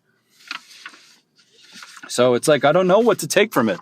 Like, sure, like, oh, don't sign bad contracts. Like, yeah, that's a lesson. But it's like, obviously, there's something way more transcendent than that, you know? Because she was an artist and an icon and made some serious advancements and contributions to fashion and makeup and the 1960s art scene. I mean, people think of Twiggy as this timeless icon. Yeah. People think of Nico from the Velvet Underground as a timeless icon. Yeah. Or Kusama, who was another contemporary of them, or I don't know. I mean, there's countless names, and it's not those women's fault that this happened to Edie, you know, but it's like, just, I don't know what to say. It's like, it's hard because I don't know. Thoughts? It's a crazy story. And I mean, I think it inspires me to learn more about her and to go look up her films, or at least the autobiographical movie. It's a shame that the person who made that film is the guy who owns her film rights now, because it makes me feel a little weird about watching it. But I do want to hear her life from her own mouth, you know? Right. Yeah, because, and like, that's another problem with her life story too, was that, I mean, I think Bob Dylan and potentially others lawsuits also. That's fucked up. Doesn't this make you just fucking hate Bob Dylan? Yeah. Like, what a fucking scumbag. Like, what the fuck, man? Anyway, what the hell? His reputation is not like, I'm a big music nerd, music fan, folk music fan. He's written some good songs, sure. But that dude, bad dude. Yeah. I mean, people talk about Picasso all the time. They say, hey, great contributions to art. Terrible dude. Yeah. It's Bob Dylan, to me. Interesting. I didn't know that about Bob Dylan, but based on what we talked about today. Yeah, bad. Does a restaurant of this McDonald's look open? Probably not. We're probably close to home. Let's just go home. Okay, sure.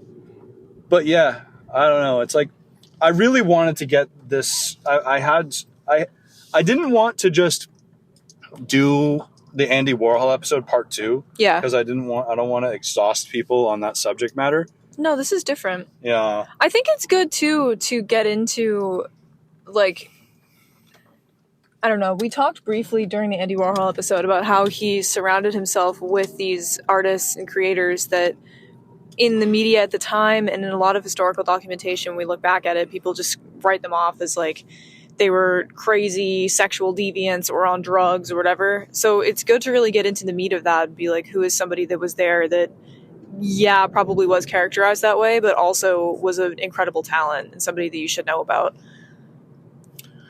because there was a lot of duality in all of them, or most of them. Right, and this could potentially be interpreted as disrespectful, what I'm about to say, but I don't mean it that way at all, but it kind of reminds me almost of the story of Henry VIII, where good on British historians for this, but Henry VIII's story isn't just about Henry VIII. There's like probably fucking thousands of books about Henry VIII's wives. Yeah. Because there's such a remarkable and interesting part of royal history, yet because they're women that he essentially consumed and destroyed in his quest for being whatever the fuck he was trying to be. Yet we have so many like kind of chauvinistic and awful artists of contemporary nature and past who essentially consumed their muses and the women in their life to make these things that they made, and people don't tell their stories. Yeah. You know what I mean? And it's kind of like, is that a disturbing parallel to draw? Like, no, I think it's Edie Sedgwick and like Anne Boleyn or something. I mean, no. I mean, it is disturbing, but not because of drawing the parallel. I think that it's true, and I think that that is where that sentiment of, I don't know if we said what her sister's name is, but the statement of, like, she isn't a victim. Yeah. I think that that holds so much power and is such an emotional thing to say, because that's usually how we paint people that have experienced that kind of reputational, like, erasure. But what that does is it overshadows and eclipses the entirety of that person as an individual, as an artist, whatever, by what happened to them. And I mean, anybody who's experienced domestic violence or addiction or whatever, like, nobody wants that to be the only thing anybody associates with them. Like, you don't want to be a victim. It's not really a good thing to do, even if you're trying to hold someone's memory close. You're just erasing everything else, you know? So I think it's cool to get into the rest of it. Yeah, and it's kind of interesting because, you know, when like a local citizen, tragically passes away from drug use and stuff, nobody is like, oh yeah, what a junkie piece of shit. Like, people say, oh, they lit up a room, and they were this wonderful person, which was definitely true, you know. But we don't offer celebrities a lot of the time that same generosity and empathy, you know what I mean, where we look at people in the public eye as just fair game for anything. Yeah. You know, fuck them. Like, they're rich and famous. I don't give a fuck about their humanity. Yeah. And I think that probably plays an element into it too, where there's probably people who might look at a story like that and say, oh, boo-hoo. Yeah. You know, but that's just highly reductive and whack on it, you know? I mean, you know, I get it. Like, I make fun of celebrities and stuff all the time, but even with that being said, I would never like deliberately hurt a celebrity or something. Like, what the fuck? Yeah. Or like openly do something, you know? Right? Yeah. Like, it's different. Like, it's like different to make fun of them than to forget that like that person's a fucking person. Yeah. Right? It's hard too when somebody passed so long ago that they feel so historic, because another thing that's like fucked up about this is the people that are involved in this story are all still alive. By rights, Most should be. There should be a whole career that followed everything that you're talking about. Right. The books that she could have written, the movies, like, that she could have been a director. She could have been, like, she could have owned a fucking clothing line. Yeah. Like, think about that. Almost every fucking famous clothing line was owned or founded by an heiress or an inheritor. Right? Like, so many massive brands are started by people who inherited a fucking ridiculous amount of money and started some shit. Right? I don't know, like Versace's. I'm talking out of my ass. I don't know anything about that. I'm just saying, like, she could have done a lot. She could have done something. Like, we could have all been wearing like fucking like Sedgwick sweaters or something. Yeah. Right? Or like Edie eyeliner brand or something. I don't know. Yeah. I don't fucking know, dude. It's crazy. It's interesting. But another thing to consider too is like, that's fucking sad too, is that like, actually, I don't know, I was about to just engage in like insane I don't know, just like if her dad wasn't her dad even. Yeah. You know? But I don't know. Even that though, like the thing that's so sad too in the like end of her story is that she did get sober and she did recover and she married and was like living a happy life and then was prescribed medications and relapsed. Like, right. It almost doesn't even matter everything that she went through because she overcame all of that. But right. Yeah, it's like she didn't die fucking speedballing in the back of a fucking van or something. Like, she didn't shoot up a fucking finger of heroin and die. She accidentally overdosed from sleeping pills. Which is so sad too, because like that's nobody's fault, but it's unfortunate because you don't even know that she consented to really taking them if she was so fucked up already. Right, and it's like probably, I mean... That's a really hard situation. Right, and it's like this guy, he probably fucking feels like he killed her, you know?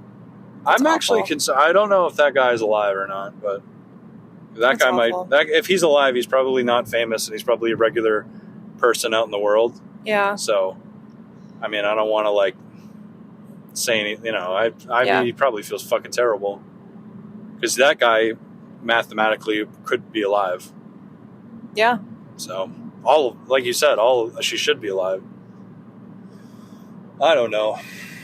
But yeah, it's like, I don't know, man. Based on, like, there's a YouTuber who's, like, kind of small, but worth checking out, named Final Girl Studios, who had a video that helped me make the script and, like, massively, where a big part of her YouTube's, like, mission statement, basically, is, this isn't every video, it's more of, like, they're, like, feminist film and pop culture video essays. Mm-hmm. But she's talked a lot about muses, like, in just the women who are called muses. Yeah. And like, who are, because, like, and I've been thinking about that a lot, because, like, every artist that I've ever looked into or been a fan of, not every, I mean, maybe there's some random exceptions, but pretty much all of them always have a group of people who were there at the ground floor that supported them and were there. And either they had great relationships with them and helped them along the way, or were people that they just fucking stomped on the necks of as they climbed up. Yeah. Like, there's people that were there at the bottom that people only talk about when they're diving into, like, the absolute nitty gritty, most niche information. Mm-hmm. That's just not part of the story, you know? And I think that, and what I kind of like, from the YouTube channel Final Girl Studios, like, this idea of taking a more literary, like, academic view of muses. Yeah. Of these women who, like Edie Sedgwick, who are like, kind of, are just not really a part of mainstream culture, really. Maybe that's changing. I mean, there was a time where Frida Kahlo could have been considered, way before our lifetimes, but could have been considered more, like, obscure, and now she's a pop culture icon. Well, that's another thing too, though, is, like, it doesn't sound like Edie Sedgwick considered herself a muse. It sounds like she considered herself an actress. Right, almost as if to be called a muse was demoting her. Yeah, it's centering Warhol or centering Dylan or Bob Dylan. Yeah. And the fact that, I mean, I know that she's not as famous as they are, but the fact that she died, 50 years ago? Oh, yeah. So she died at 28, born in 43. I forget. So she died in, like, the early 70s. That's fucked. Yeah, and that we're still talking about her? Like, if she had lived to be 80? I don't know. Yeah, it's hard to say. You could look at Yoko Ono as maybe an example of what she, like, you know, the kind of path she could have gone down, where Yoko Ono has this, like, you know, she's like the most famous, evil, conniving woman, even though it's, like, a completely untrue story. Yeah. You know, I'm sure there's a lot of, like, valid criticisms of her or whatever that I don't know about, but, like, the whole idea that she ruined the Beatles and she's this mean, manipulative woman is, like, pretty much baloney as far as I know. Yeah. And she grew old and made art and did weird shit, and She just became a weird old art lady, living her life. I guess I just find the concept of a muse in itself to be maybe a sexist concept. Because when we talk about muses, most of the people that we're talking about are artists in their own right. And like, there are plenty of women who make art. Like, Frida Kahlo was so inspired to paint Diego Rivera all the time. Like, most of her paintings were self-portraits, portraits about love, or portraits about Diego, even her still lives. But we don't consider Diego Frida's muse. Right. He was just a man. Yeah, it sounds funny saying that, doesn't it? It's a sexist concept. Like, what you're talking about is, not you, but like what you're talking about when you use that term is a woman that a man was obsessed with and made art about. Because he couldn't think of something on his own. Right. I don't know. I just don't really respect it conceptually anyway. Yeah. So it kind of makes sense that concept, when applied to these women, would eclipse their careers and their potential anyway, because it's already putting them on unequal footing by even considering them that. Yeah, dude. And it's funny. Like, I'm pretty sure you're like, you're really interested in like Greek mythology and stuff. The word muse, I'm pretty sure it comes from Greek mythology. Yeah. Where, I'm going to butcher this, but I'm pretty sure the idea of a muse was kind of a spirit that creates something. Yeah, there were you're putting me on the spot a little bit because I don't really know that much about Greek mythology, but... Yeah, you love it, though. There were the muses. I think they were sister goddesses that were, like, there was a muse of, like, music, a muse of, I think, poetry. Like, they represented, like, the literary arts. Right. But they embodied that. They weren't inspiring that. Exactly. I mean? Which is kind of, it's interesting, like, to consider, like, it's almost as if that word has been bastardized in a sense where people, perhaps a better use of the word muse would be to say you were like possessed by a muse. Like the muse spiritually worked through you.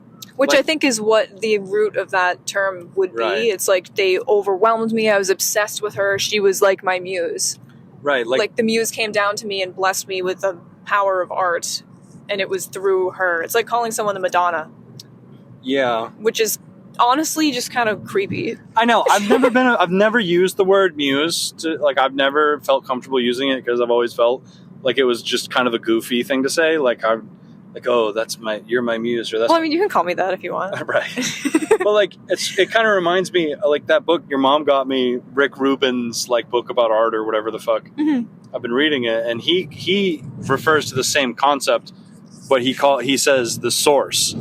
He says, that's so much more respectful. He says source, what she refers to as like this, ambient spiritual force. Yeah. That puts ideas and art into people. See, I like that, because the thing is, I think the issue, I mean, I don't know, I'm saying all of this, and I do actually agree with what I'm saying as I'm saying it, but I'm also, like, kind of making up this take on the fly right now. Like, it's not, I'm not judging you if you have used the term, I guess. Right, yeah, whatever. It's common, it's not that deep. Deal. But I think that the issue with it is the inherent genderedness of the term. Right. Like, I've never heard anybody refer to a man as a muse unless the artist was a gay man. Right. Yeah. Like, it's just it's a kind of weird thing to say, and it robs the source of legitimacy. And it would be weird to call a woman a platonic friend your muse. It's inherently kind of romantic. Creepy because it's putting this person, like, when we break it down linguistically, I guess it makes more sense too, but it's like putting this person on like a godlike pedestal and acting like it's like in the same wheelhouse as saying somebody's ethereal or pixie-like or a manic pixie dream girl. Actually, yeah. Perhaps I wonder if we could come up with this right now, me and you, we could coin it or like develop this concept. Perhaps muse is a subsection of Manic Pixie Dream Girl. I feel like Manic Pixie Dream Girl is a stupid muse. It's just a muse you respect less. Right, but it's not. But the Manic Pixie Dream Girl is not predicated on developing art. The Manic Pixie Dream Girl, in a literary sense, provokes personal growth in the protagonist. That's true, actually. But the muse is a romantic interest that creates art at their expense. Like the muse is consumed to create art in most concepts. Like a femme fatale muse. Yeah. She's like killing me, but I can't stop seeing her, and I'm writing these songs I wrote a whole album, you know what I mean? Yeah. This whole stupid shit. I don't know. Kind of Yeah, it's interesting because they are adjacent concepts, and I haven't really thought about that before. But I guess with a manic pixie dream girl, typically what you see is like I don't remember what his name is in Eternal Sunshine, the Jim Carrey character, but right. Clementine is his manic pixie dream girl, and his whole thing is that he's like this boring guy that is shy and afraid.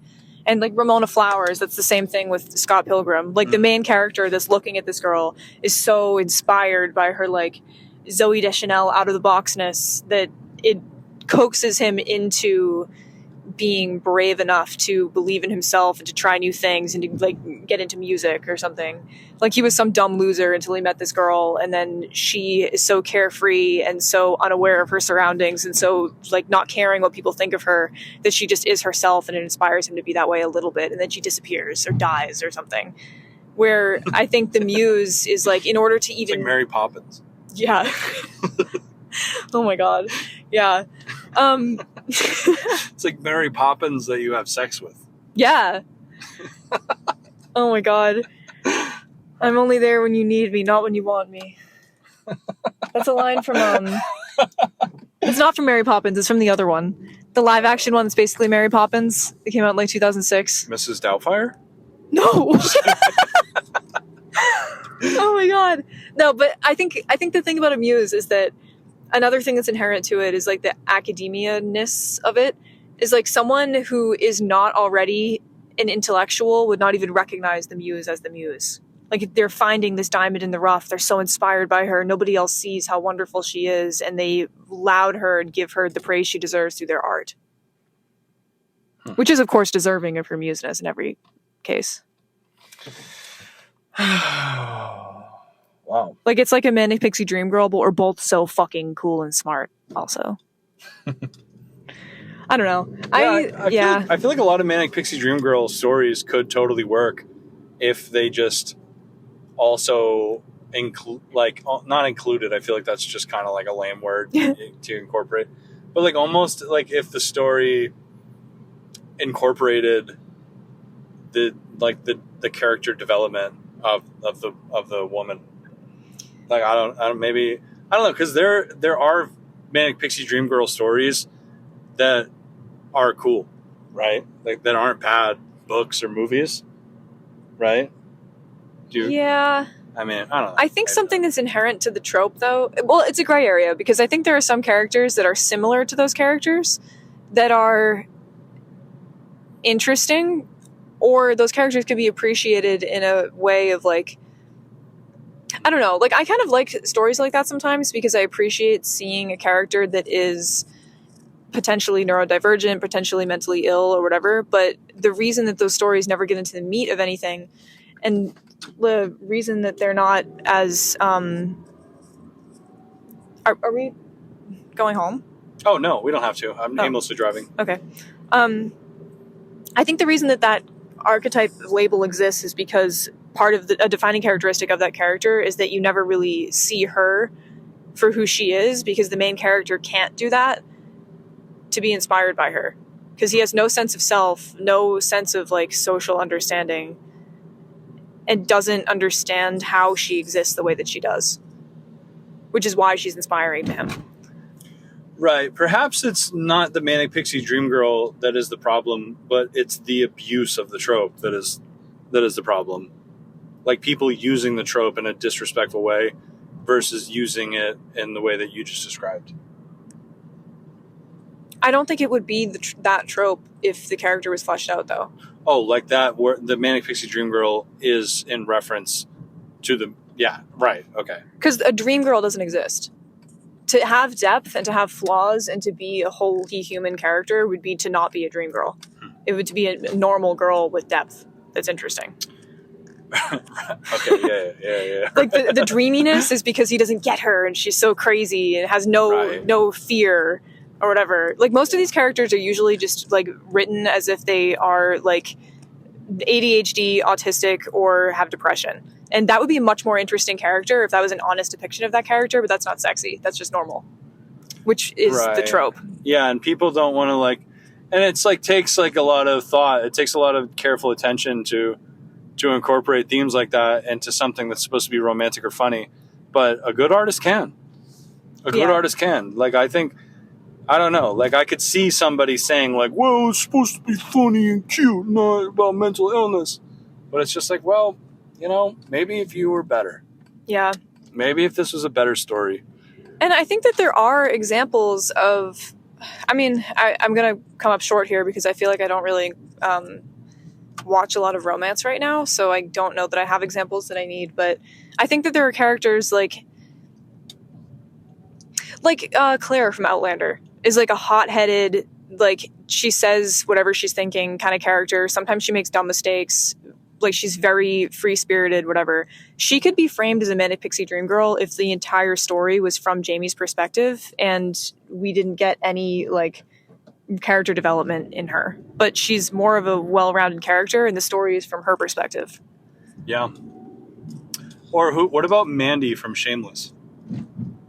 Yeah, Mandy could have been a manic pixie dream girl, but we get into her background. We know that Shameless isn't like a great gem of writing, but right, yeah, Mandy, it's got some problems. That's Mandy okay. could have been though, but she's not super smart. She doesn't know a ton of like niche things. She actually looks up to Lip a lot in the sense that she thinks that he's super intelligent. She just cares about him a lot. She's humanized in the sense that we've seen her experience abuse, and then eventually we see relationship patterns pop up that are related to that abuse in her character. She's human. You know what I mean? And that humanity can't exist while still being part of the manic pixie dream girl trope. I find it's interesting that the Edie Sedgwick story sparked this concept or this thought. I think that a lot of her story feels wrapped up in these gendered tropes to me. Like, in the same way we were talking about how it's hard to tell what the truth was of Andy Warhol, I think that everything that I've seen before this presentation, everything that you wrote, whatever, I think that the quote from her sister really hammered it home too, because it's the last point, but she does have this ethos of being a sad girl. Like, there's quotes from guys from Harvard in the 60s that they just wanted to have sex with her and fix her. Like, she sounds like a manic pixie dream girl. Yeah. But if a man, I mean, there are plenty of them, men that died of drug overdoses at 27 or 28 that were artists.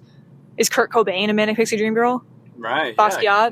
Like, we think of their career accomplishments. Damn, I've never drawn parallels between them before. That's interesting.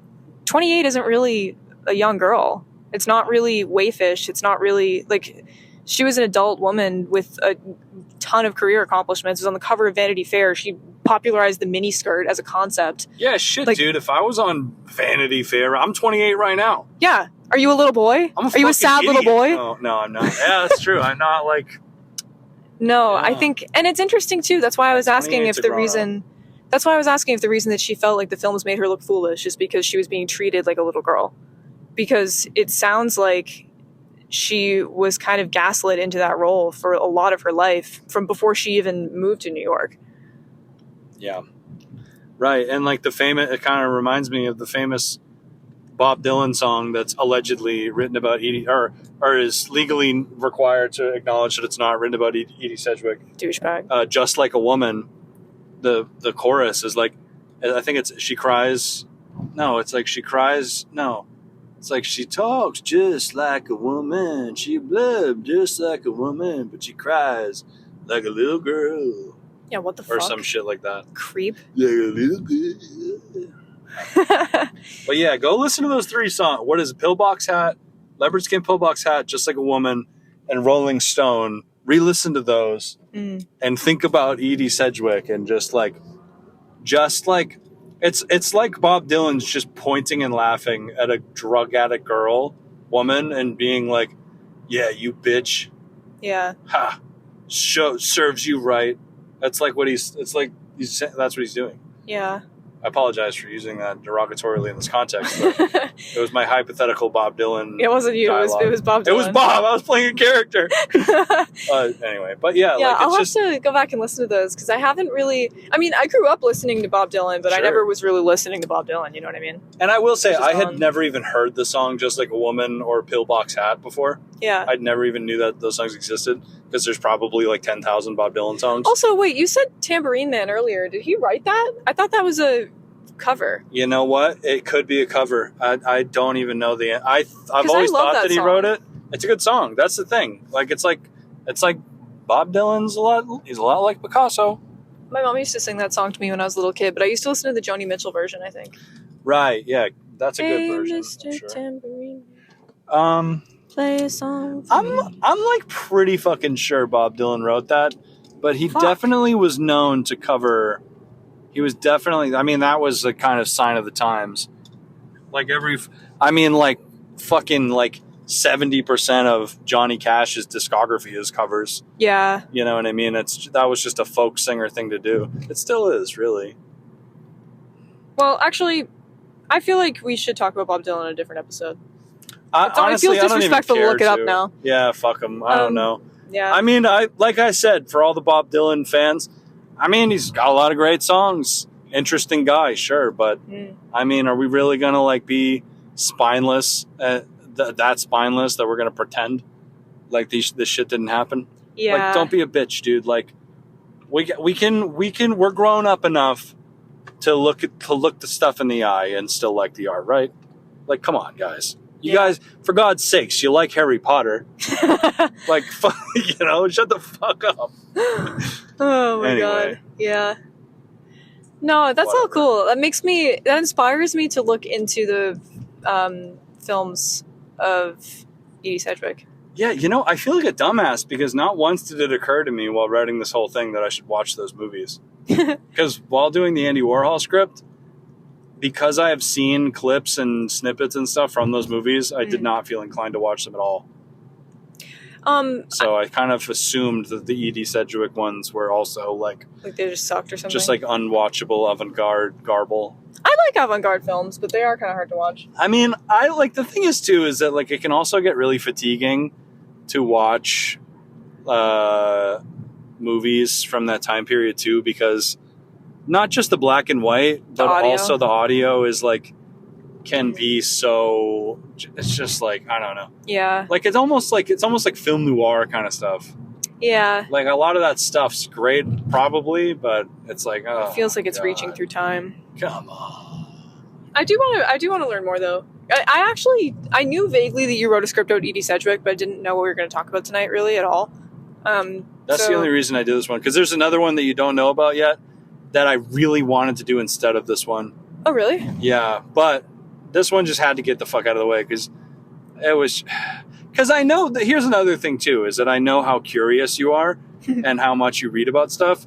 So I feel like if I tell you what the scripts are about, you're just going to go learn about it on your own. No, I won't. Well, I'm not allowed to. I know I won't. Well, it's not that. It's just that it's cheating. Here's another thing. You just did all this research. Is it possible that other podcasts that have this format are pretending and they both know what the script is about, but one person's pretending? Well, is that possible? Am I an idiot?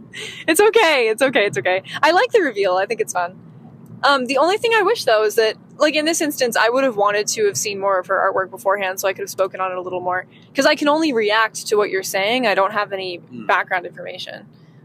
But that's okay. We've been recording for 2 hours, so it's not like we didn't have a lot to say. Is this a 2-hour episode? Hell yeah, baby. Oh, baller.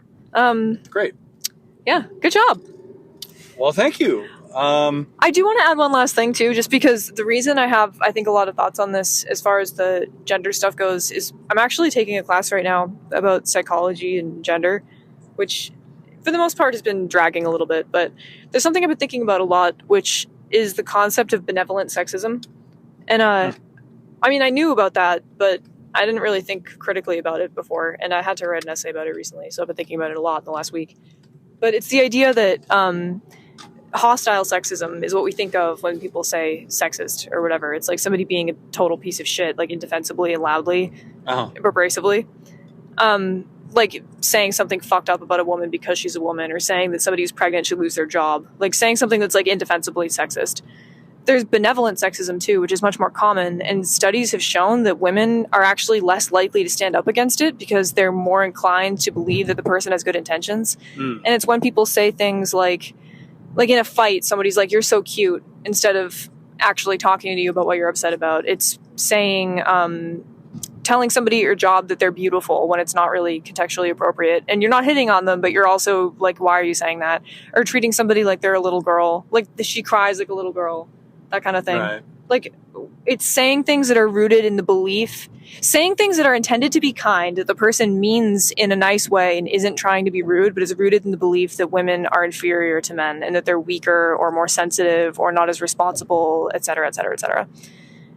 And I've just been thinking about that a lot because I think it's more pervasive and more... it's more of a threat, really, because people are gonna stand up against it most of the time when someone says something that's just outright sexist. Like if I applied to an art show and everybody that got in was a man and I didn't, people would be like, all right, that's fucked up. But if, like, I was reading about a case study where people were asked, a group of women were asked to talk to a group of men about a policy that was like, if you get pregnant, we're gonna let you go of this job. And I mean, this was in like the 90s or something, but still. And the men in the first group were hostile about it and said that women can't handle work, that they need to take care of their kids, blah, blah, blah, get in the kitchen. And they were all mad about that. And they, of course, said in the survey results that that's fucked up and that they didn't want to be around these men anymore. The second group, the men all said, like, we think that it's a hard decision and you're going through so much. Like, you deserve the time off. You deserve to be with your kids. Like, women are natural caretakers. Like, your husband wouldn't be able to handle it without you. And those women were much more statistically much less inclined statistically to actually make a scene about that, even though the ruling, like the rule that they were talking about, was the same and was inherently sexist. And the women knew that in both groups. They were less likely to be upset about it because they thought the men had good intentions. Yeah. And I think that when we talk about history, and like another example was in obituaries, that like men's obituaries usually talk about their career accomplishments and people that they met and things that they did, and women's obituaries usually talk about their kids and like recipes that they made and happy memories people have with grandma or whatever. Right. And I think that that is something that colors history and art history a lot of the time, is like, we're going to remember the emotional moments in a woman's life more than the emotional moments in a man's life.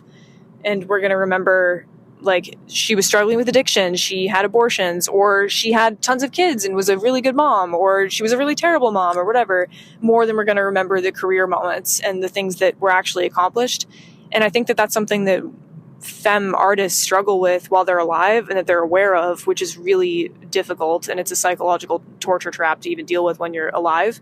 But once you've passed, that's also something that's going to color your legacy. And when it's been 50, 60 years of time since then, it's really hard to get to the root of what somebody was actually like. In a similar way to when we were talking about Andy Warhol, we were saying that the fact that he was gay might have colored the way that people talked about him. He had this like overlapping sort of intersectional and at odds privilege and disadvantage of being a gay man, where I think Edie might have had something kind of similar in the sense that she was a woman who was a like sex symbol fashion icon at the time. That's only a symbol of power when you're alive and contemporary. I think another example is Marilyn Monroe. Yeah. She was one of the most important and like powerful women in the world, but also wasn't in a very poignant way. And that's what we remember about her for the most part.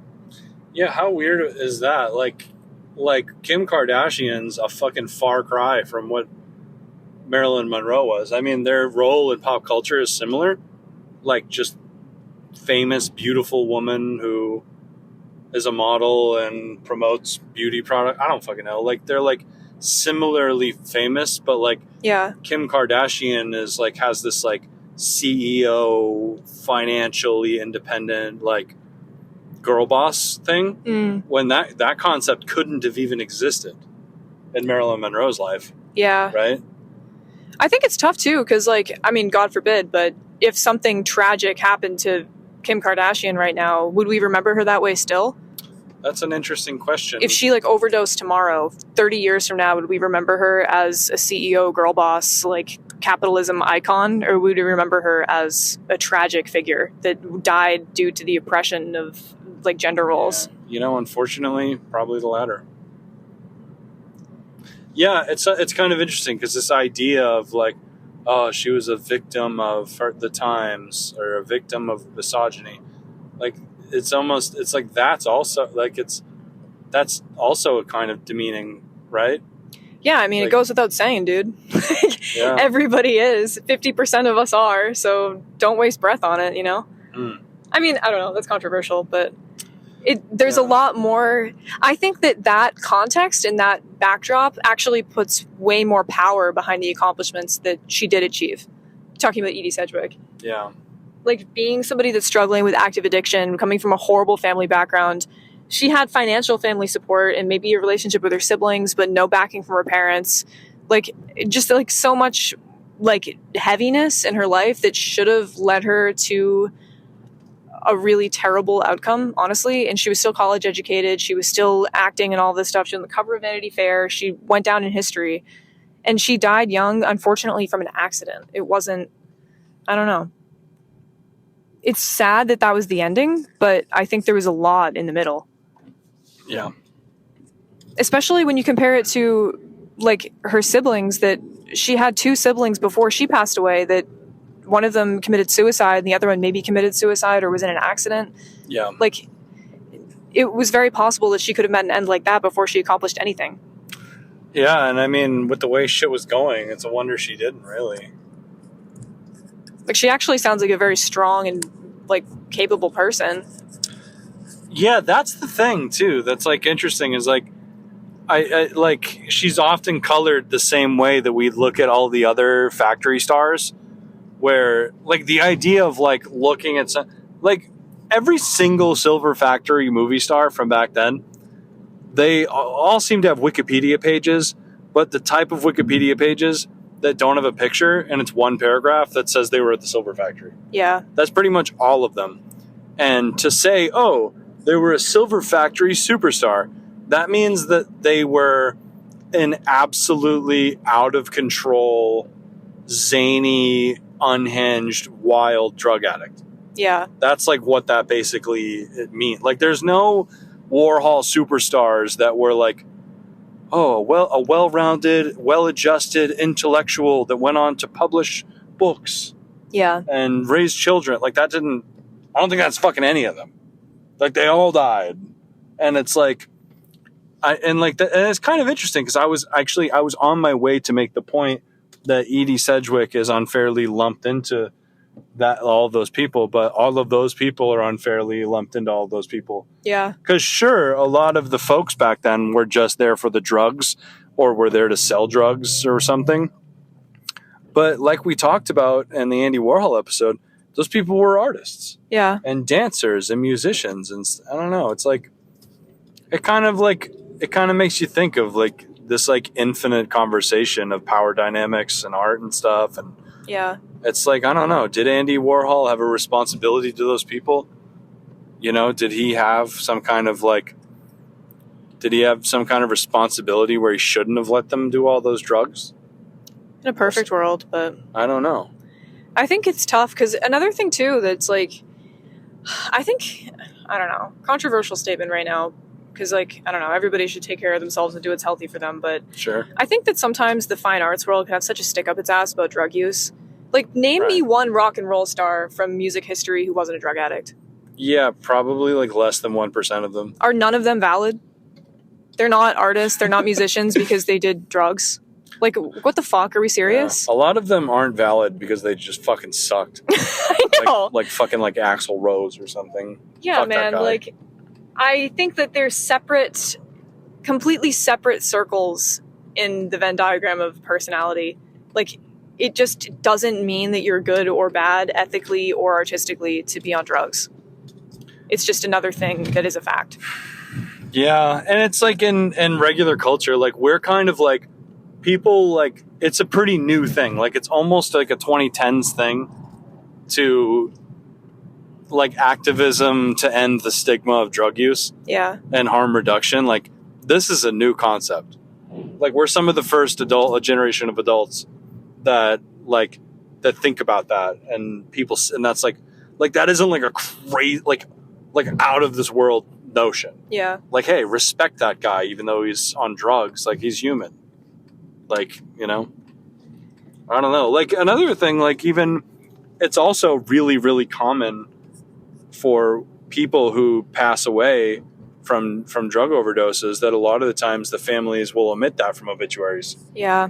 But a lot of people say that they'll write died suddenly or unexpectedly or something because they don't want to be stigmatized or, you know, looked down upon, or to have the memory of their loved one be remembered in some kind of shitty way. But it's also now becoming really common for these families to just say it like openly and be like, our family suffered from addiction in the home. Yeah. And that's how they passed away. And that's fucked. And it's like not, and it like is a way of empathizing and relating and destigmatizing it instead of just hiding it. Yeah. And pretending, you know what I mean?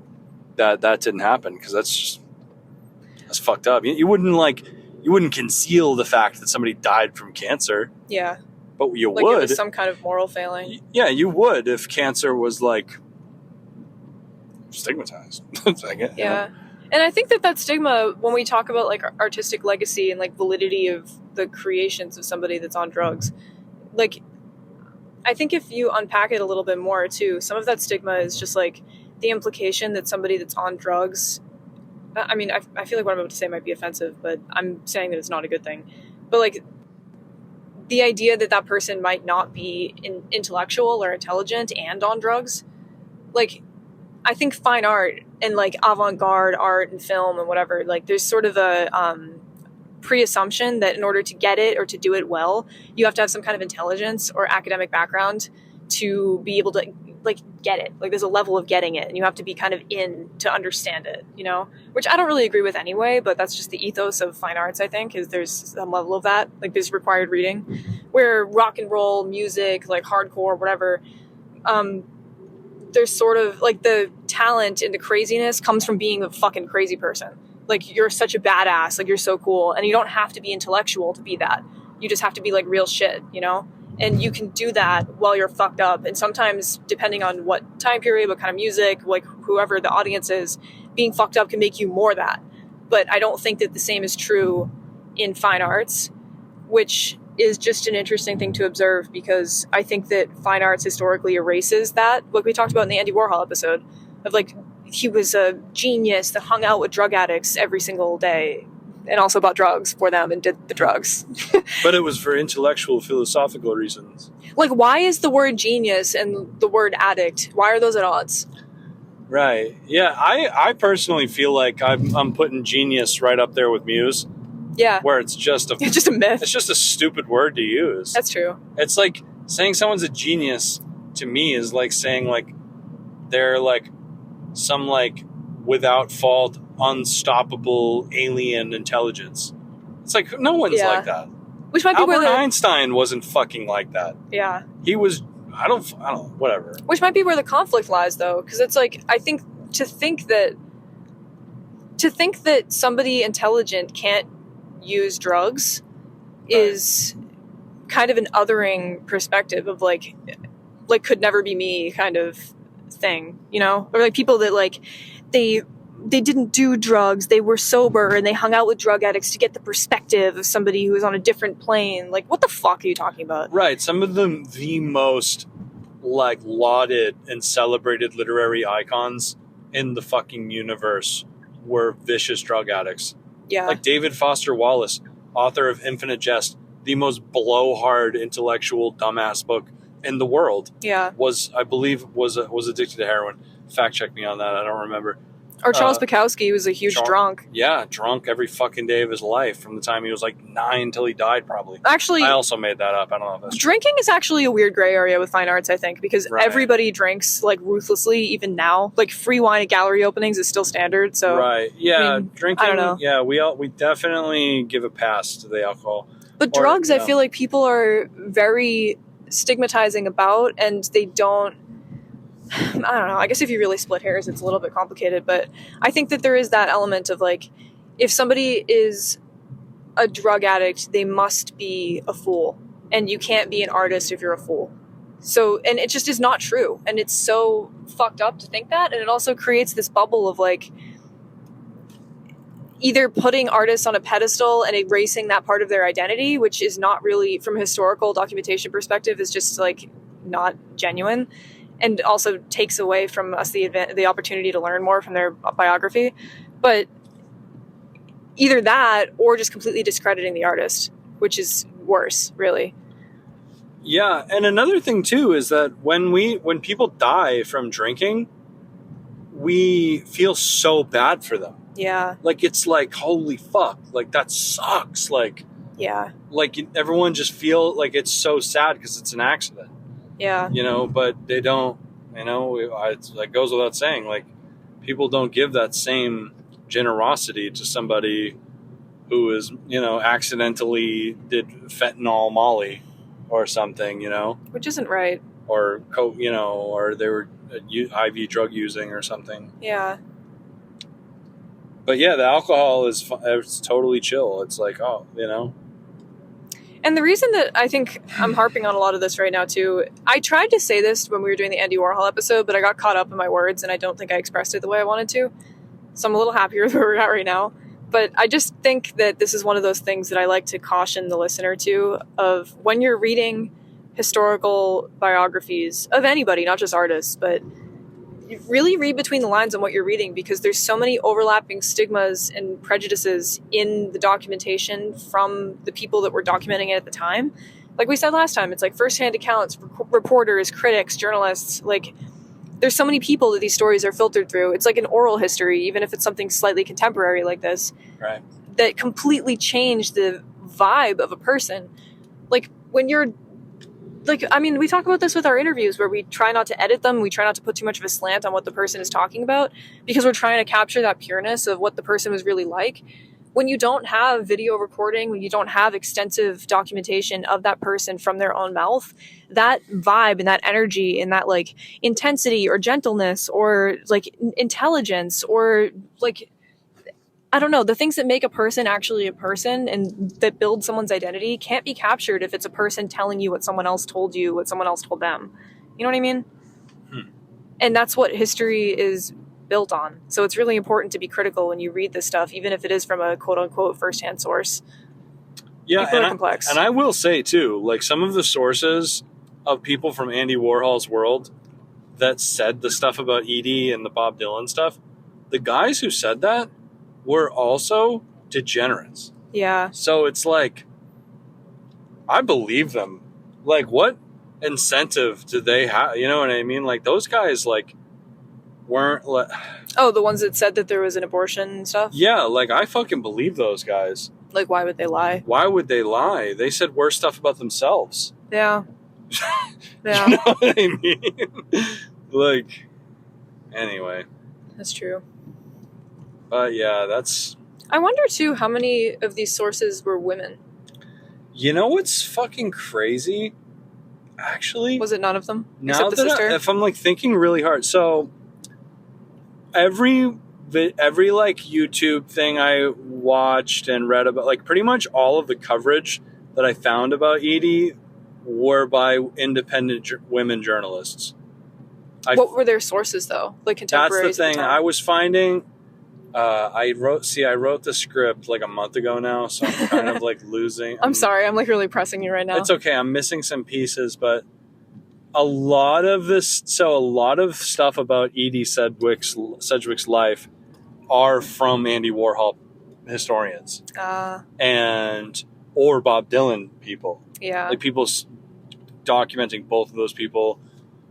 Like I even found a website dedicated solely to Sedgwick genealogy. Oh, wow. That seems to be made by somebody in their family. That's cool. And the page on Edie said, Edie was the daughter of blah, blah, blah, blah, blah, blah, blah. She lived at the...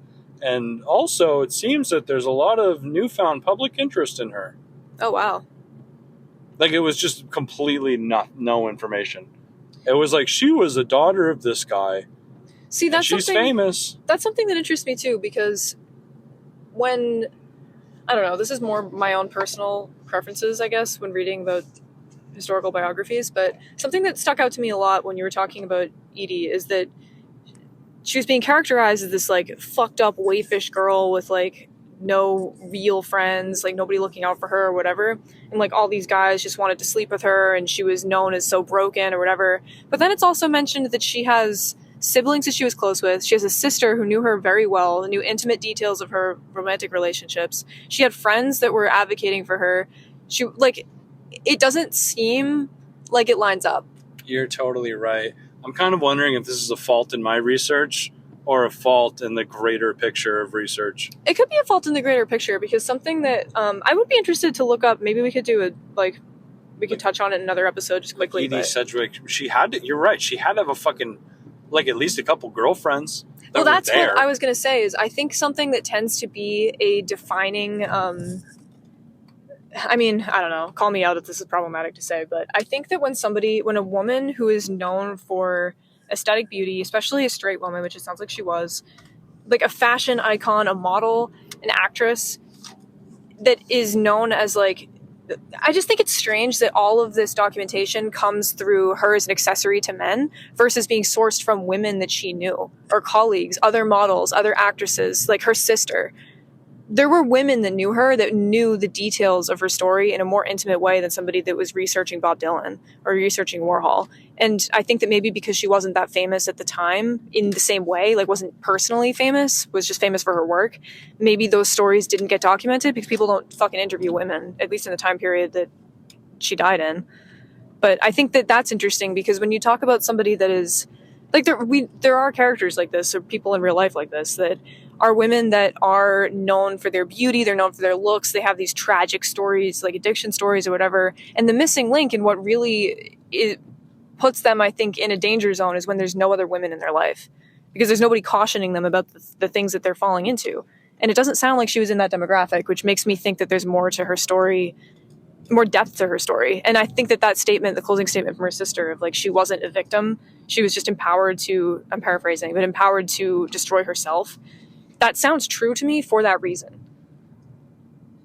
Does that make sense? I mean, there's a lot of conjecture on my part, but no, I mean it does. I mean, and what else is there but fucking speculation too? Because it's true. Like, it kind of reminds me of like, I mean, it kind of reminds me of the fact that like people always say, like, when you study history and genealogy, you're gonna hit dead ends unless your family were like affluent millionaires for multiple generations. Like, if your family was poor, like pretty much, you know, like, for example, like I have a my great grandfather died, was shot during the Great Depression. Yeah. And he's the only known like entity for, like, we know the names of his relatives back then, who his dad, like some information like that, but all stories, photographs, where he fucking, what his fucking address was back then, what school he went to, who his grandparents were, all of that shit's just fucking a mystery. Yeah. It's like, sure, maybe you could piece it together on like with a fucking ancestry.com prescription, but it's like, it's just gone. And it's because he was poor. Yeah. And this shit with Edie Sedgwick, despite her family being so rich, her personal story is just is largely unrecorded. Though I wonder, actually, but then there's this question of the tapes that she recorded. Those would be really interesting to look into. Maybe we could do a follow-up episode. Yeah, maybe I should have fucking listened to those instead of reading all the stupid shit I was reading. I think you did a lot of really good research, though. Shit. Well, I think, I don't know. I think another thing, too, about women's history specifically, I'm really interested in that because what I found, I did a big genealogy project in my family recently, and I found birth records, death records, job records, census records, whatever, for all the men in my family, and was able to trace my mom's dad's family line and my dad's family line, but there's like, the women in my family are a ghost town. But the people in my family that talk a lot about family are the women. So all the stories that I know, the oral history of my family, are about the women in my family and the sacrifices that they made, or the things that they did, or people they were in love with that they didn't get married to. Like, those are the things that are held by other women that die when those women die. You know what I mean? Which is why I think that when you're researching a woman, you have to look for women's sources, like her friends, her mother, her sisters, whatever, because we just, as a society, don't document that information unless it's tragic. Right. Yeah. Or like it was some type of crime or like untimely death or something. Yeah. Like there's probably people that are recorded in history because they died on the Titanic. And if they didn't, they would have never been mentioned again. Ever. You know? Well, how many instances have there been in history of John Smith died and wife? Right. Like, for example, like I've probably talked about it on the podcast before, but the great grandfather that I was just talking about, I've like, he's like a white whale of research that I am constantly like diving back into because it's like impossible to find information about him. Yeah. But, like my ultimate goal in life is to just one day track down a photo of him somehow. Because there's bound to have been some that exist. Anyway, because cameras were readily available at the time.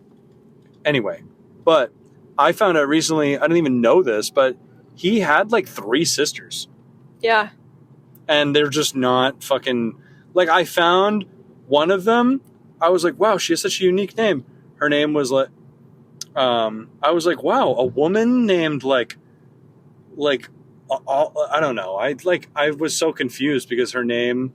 What the fuck was it? It was like... It was Basil Greenleaf. It was Mrs. Basil Greenleaf. That's pretty. And I was like, that's the most interesting name I've ever heard. It's like a fairy name. Why wasn't her last name Huntress? Oh, because she... It wasn't her fucking name at all. Her husband's name was Basil Greenleaf. Oh. And she's referred to in writings... Mrs. Basil Greenleaf. Right. Wow. She got a cool last name, Greenleaf. His name was Basil. That's kind of cool. His name was Basil Greenleaf. Do you know what her first name was? I don't know. Yeah. I think I just found it because it was a marriage announcement or of some kind. That's the thing. From like the fucking 30s or 40s. Yeah. That's the thing. Like, the way that we document history literally erases women, especially if their names are changed, especially if they get divorced and they have a second last name. Like, if they pop up in historical documentation at all, they might be under a name that's untraceable if you don't know that marriage happened. Or if she got married and her husband died shortly after and she lived for a while but had a different last name, you would never connect that. Yeah, that's my great-grandmother, actually. She has, like, fucking 4 names. Yeah. Where, I mean, I have, like, fucking 4 names. Right, yeah, that's true. She was married 3 times. And I think she only had kids with her first husband. Or something like that. But, so that means her last name switched 3 times. So, I don't know. Anyway. And if you look at it in a different way, like, your dad's last name is Huntress, your last name is Huntress, your name for the rest of your life will be Brian Huntress, and if you have a son, his last name will be Huntress. My mom's last name is not, I mean, I don't say my last name on the podcast usually, but my mom's last name is her maiden name. My last name and my mom's last name are different than that. It's also different than my dad's last name, and my kids' last names will be something completely unrelated to both of those. And my first name is changed. Yeah. And I've had many addresses throughout my life. I don't know. That's true. You know, if it was 200 years from now and times don't change at all, I will be untraceable. Well, you'd at the very least be extremely difficult to research. I'll probably be easier to find under Theodore Earthworms than anything else because of this podcast. That's true. Or not just that, but also your digital footprint of art and stuff. I mean, who knows if that'll survive, though. Digital decay is a thing. Yeah. I mean, maybe that could be said for the podcast, too. But the thing is, the people that will remember me are the people that knew me. And if you were going to ask people right now who the reliable sources of who knew me would be, it would not be people that knew me from my fucking college. Like, guys who wanted to bone me when I was in college. Oh, my God. That's the source? That's actually so fucking terrible. Yeah. Well, yeah. That sucks. And I just find it suspicious, too, that there was no real substance to her flipping out on Andy Warhol and wanting to know if you could delete those videos because they made her look like a fool. What did she mean? Was she right? I mean, yeah, probably, because the movies were ass. That's not what I mean. Oh. I'm sorry. Do you know what I'm saying? No, Like- I must have misunderstood. I'm sorry. I'm saying it sounds like she was being made a fool of in the Right. time. And it wasn't because she actually looked like a fool. It's because that's just she was I don't know if she was exactly a sex symbol, but she was a fashion icon. Yeah. People associate that with vapidness. And even we were talking about Kim Kardashian earlier. How many people fucking hate Kim Kardashian for that exact reason? That's true. Most of her comments on Instagram, I'm pretty sure, are negative. Yeah. Or you could say that about any woman celebrity right now. That's true. Yeah. Even, yeah. So I don't know. I'm not saying that that's because of Andy Warhol or because of her or any failing that she had. I think that this is a larger cultural thing, and I think this ties into how we view women artists, the legitimacy we lend to their work, sexuality. There's a lot of overlapping things going on here that are much bigger than Edie Sedgwick, but I think it's just interesting to think about. Yeah, taking cue from the YouTube channel I was talking about earlier, Final Girl Studios, and other independent journalists and DIY art historians like her, I wonder if perhaps we could play our part and kind of counteracting that a little bit by covering stories related to this one. Yeah. Because contemporary? No, sure, contemporary and historical, where Edie Sedgwick is one of countless. I was thinking about, this is another script idea I had. People always talk about Picasso's girlfriends. Yeah. All of the women Picasso fucked over. Yeah. What if we did a Henry VIII style episode? That would be cool. All of them. That would be cool. For my own personal education, that would be cool. Yeah. I'm also kind of wondering if I shouldn't run with this Henry VIII metaphor. I kind of love it, but I also feel like it's a little weird. That would be kind of funny, a meme. I can picture the album art, the episode art for that. It's just a picture of Picasso dressed up as Henry VIII. Maybe that's a little far. It's a metaphor. It's a metaphor. It's a comparison. Yeah. Not that he was whatever. I honestly, I feel like I could even know more about Henry VIII.